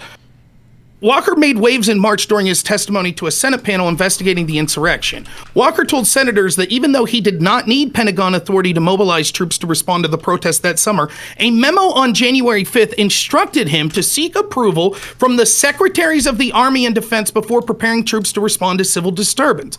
Walker described the additional level of authority needed to mobilize troops as, quote, unusual. Yes, that was the memo that we read, right? That was the one that I read you, yes. Right. He went on to say that it took 3 hours for Army officials to give the okay to send troops to help, despite an urgent plea directly from him and then Capitol Police Chief Son. Okay. Newly revealed emails from former White House Chief of Staff Mark Meadows have raised questions about the response. Meadows sent an email saying the National Guard would be present to protect Trump people and lead up to the insurrection. Sure. So now it sounds like what you just read is saying that the entirety of the blame rests with either Donald Trump or Miller. That's what you just read said. No. What do you mean no? Wait. So your argument is when this memo said, quote, a memo that seek approval from the Secretaries of the Army and Defense, that's only Miller or Trump? Wait, Secretary of the Army? I thought we just said that, Oh, no, I'm sorry. A memo on January No, wait, hold on. It was either, I'm sorry, it was three people. It was either McCarthy, Miller, or Trump. Yes. McCarthy was the Army guy, Miller was the DOD guy, and Trump is the president. Yes, those three people. Okay, I think that it's clear that it was beyond the pale to expect him to be waiting for a call for Donald Trump when this says that it needs to seek approval from the Secretary of Army and Defense. Sure. Okay, now, I can agree. Let me finish. If the Secretary of Army or Defense said, look, we were prepared to do it, but we called Trump and Trump said, don't do it. Clearly you have an argument. Nobody said that. Nobody stated that. Right. That's what I'm saying. So outside of that scope, I don't think how you could, anyone would be able to make a claim that Walker was reasonably I'm ready to deploy. I'm just waiting for Trump to call. I don't think I have ever said that. My understanding is, of all that I read, was that all these requests died on the desk of Miller. That was my understanding, because I think even was Walker, it was McCarthy was the Army guy. I thought even he was saying that we're waiting for Miller, we're waiting for Miller, we're waiting for Miller. That was my understanding. I can go back and reread that. It could entirely be true. It does not change the calculus of what I'm talking about. Well, okay, but it does mean that whatever Sund is saying about my request died on the way to Pelosi or whatever is irrelevant bullshit. That has nothing to do with anything. What he's talking about is the people that were sergeant at arms under Pelosi that were involved in these. I think those were the people they were talking to, and he was saying, we're kicking it up the chain. We're kicking it up the chain. And maybe that up the chain was Miller, is who they're saying. But that's where his ire was directed, because these people... That's fine, but you were making it sound like Pelosi was the one stalling or delaying or blocking it. I did not. I never said Pelosi specifically. What I said was that there were people that ultimately answered to Nancy Pelosi that were unable, Yeah, Pelosi wasn't the one. Do you acknowledge then at least that Pelosi wasn't the one we were waiting on here? This had nothing to do with Pelosi making the call, right? No, I don't think I ever once said that it had to do with Nancy Pelosi personally making a call. Okay, then why are we citing Sund? Who is Sund having a problem with? Sund's having a problem because he's the person who, do you disagree with this? He's the primary person charged with defense of the Capitol. What was his position? Was it chief of the military? Capital City Police Chief. Okay, I don't know I think it would have been the sergeant at arms, but sure, in the role of here, he's going to be one of the top people charged with it. Sure. Yes, and so he's saying that he's talking about how odd it was before January 6th, and Walker's saying the same thing, that all of a sudden they started to change these policies in the exact opposite way you would suspect. No, not in the exact. Rob, why are you doing this? Why were the policies changed, Rob? They were changed, in my opinion, because they wanted this violence to occur.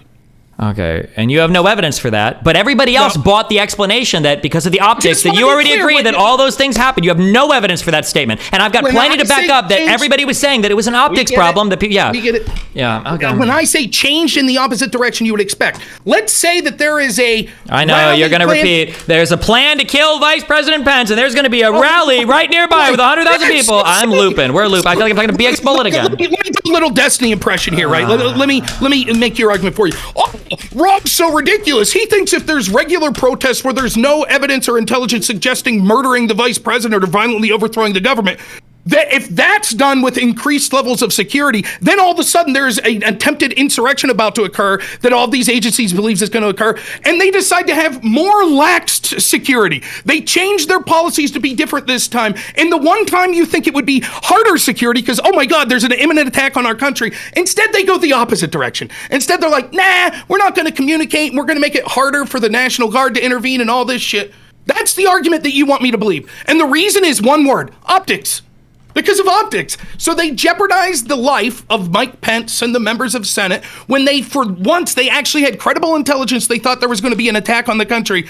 And instead of increasing security, they took policies to lower security, which completely fits in line with my explanation. And your explanation is just, yeah, but they said it was because of optics. Strange that my explanation is the one cited by all the people under oath and seemed to be convincing enough to everybody at the time, and your explanation is in fantasy delusion land, only supported by Tucker Carlson, who literally got fired from fucking Fox News for lying to his entire fucking audience about stuff related to Donald Trump. Isn't that strange that the people whose asses are on the line gave the explanation for themselves that would put their ass on the line the least? Yeah, that's strange. How does that change? Doesn't that same thing apply to you? He didn't murder. So that's what we have evidence that he testified he didn't murder. So that's what we're going with, right? Isn't that strange? It is strange that we have a reason why we have no... just say that then. Just say, well, of course, they're not going to have evidence of anything. It's because they're not going to investigate themselves and be truthful. Just say that. Why not just say that then? There's not evidence. You haven't provided a single shred of evidence for any of your claims. Would you say this? Also, wait, real quick, because you asked me this earlier. You got me in the middle of reading this other article. Okay. Please. So I do have to get going in 10 minutes. That's fine. I'm so sorry. Okay. So it looks like I'm looking for Pelosi. So at 2:23 p.m., there's a bunch of different things here for people doing different things. But at 2:23 p.m., it says Nancy Pelosi walks through the complex speaking on a phone. She says that if Congress can't, quote, finish the proceedings, end quote, the insurrectionists, quote, will have had a complete victory, end quote. So that was supposedly one of the calls, I guess, that she made. Okay. That doesn't seem to be a call to deploy the National Guard, but... Okay, at 3 p.m., Chuck Schumer, seated with Nancy Pelosi, tells her, quote, I'm going to call up the effing Secretary of DOD, end quote. Then, speaking on the phone to Christopher Miller, acting Secretary of Defense, he says, quote, we have some senators who are still in their hideaways. They need massive personnel now. Can you get the Maryland National Guard to come too, end quote. Nancy Pelosi then speaks into Schumer's phone, telling Miller she plans to call the D.C. mayor to learn what other backup may have already been called. She credits House Majority Leader Steny Hoyer, standing behind her for that advice. Mm-hmm. So 45 minutes after they're in the Capitol, when they got what was, and you can't deny this, it was politically beneficial to them. I can't give you any evidence. Every single thing I say is going to support your point of view. I got you. Okay. Bullshit. Yep. Literally every single. You told me, was there any evidence that Pelosi had made any calls? And I think hold on, am I crazy? Didn't I even say this earlier that if I give you evidence of it, you're just going to say that oh, well, they're just going to wait a little bit and then call and then it all supports your story anyway. Literally every single piece of evidence I give you is going to support your story, bro. I can't give you any, I'm curious. What is one, what is... Why don't you point that introspection at yourself? Rob, you haven't given me a single piece of evidence. Bullshit. So again, but this is what I'll go back to. What I said initially wasn't that I didn't believe Pelosi didn't make the call. I said, what time did she make a call? Because my claim is as follows, and I've said this, they didn't want people to die. Hold on, was she supposed to make the call before it happened? Was she fucking psychic Pelosi? No, I think that once they saw that it was getting out of hand, it would have made sense if they were like, oh, we need increased security there before they get into the Capitol. You don't think there were a ton of other people making that call? Show me. When did Sun say he made the first call? Didn't he say he made it almost right away? At 1:20 or something? Right. Sun's right. That's exactly right. So why the fuck would Pelosi and everybody else be making the same call if the guy that's running security there is doing it himself? First off, Pelosi had no idea who or what Sun was calling, I assure you, and you know that. Secondly, the point is, you're trying to say, you're setting this up. I'm giving you the evidence from the guy that was in charge of defense saying how this was an unusual situation, how it went against all the protocol. I already agree that it was unusual, and I gave you the arguments for it. You don't like it, even though every other person on that day believed it. I'm saying that basically he thinks it was a cover-up and things like that, and I'm talking about there's two possible conclusions there. There is the conclusion that you're offering that it's just gross incompetence connected, and there's the conclusion I'm offering that says no, it's more likely that they intentionally wanted it to get out of hand.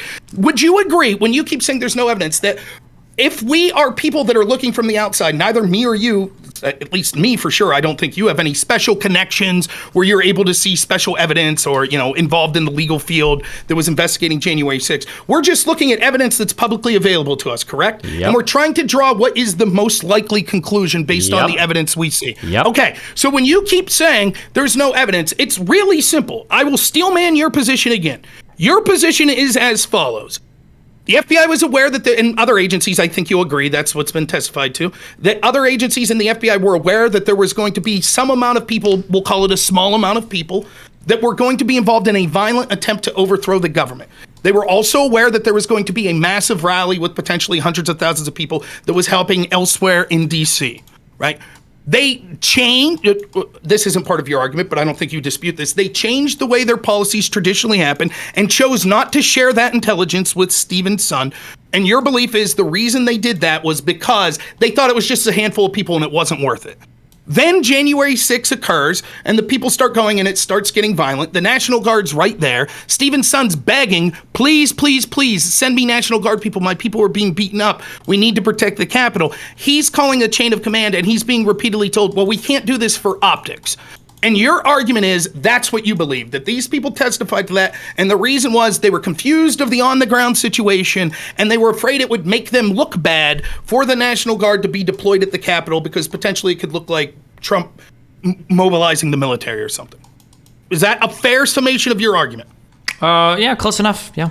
Okay, my argument is that I think that that is not the most likely scenario because I refuse to believe that competent people that have been career people involved in defense, whether it be in the military, whether it be, people that are in the FBI and things like that, one, they would have beforehand, if they had what they thought was credible information that people were going to try to violently overthrow the government, they would have done more than usual, not less than usual, to relay that evidence to the people tasked with security. And secondly, the people that were charged with defense, when they saw a violent mob getting into the Capitol that they were worried was going to hurt government officials, would have done more to make sure that every personnel possible be there instead of being more concerned about optics.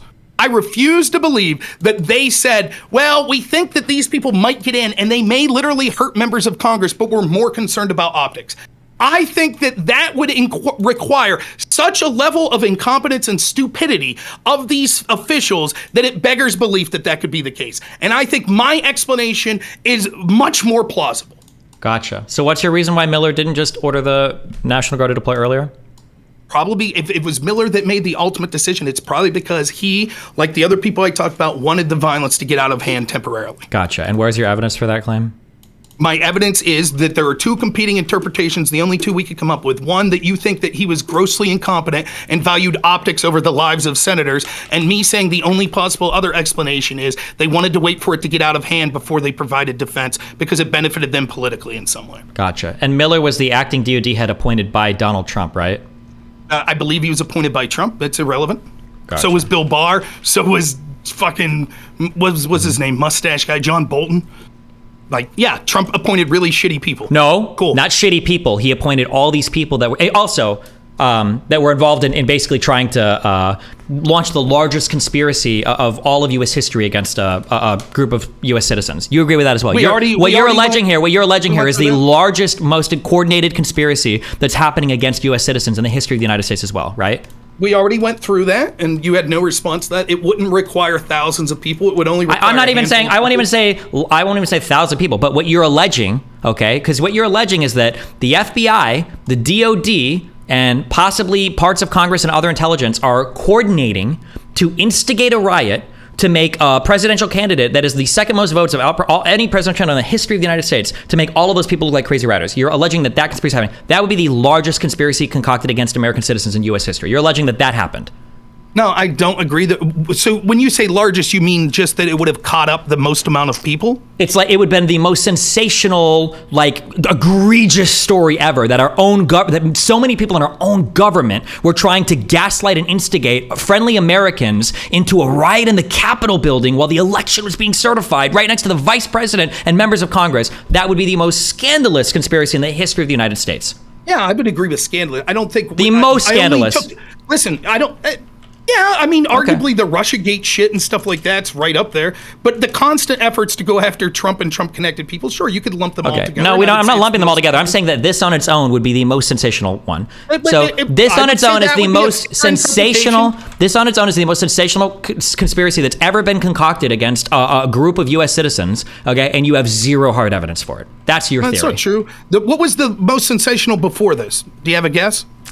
The most sensational thing, man, I don't know. Would it be like Iran-Contra, or would it be like the fucking MK Ultra, or would it be fucking like WMDs in Iraq? I don't know. I'm sure I'm like recently biased or whatever. This one. How about correct me if you've heard this one. How about using one candidate's opposition research that they paid a Russian spy for, an alleged Russian spy, to spy on the other candidate's party, while members involved in that are talking about needing an insurance policy to prevent that guy from becoming president? That's pretty scandalous. The difference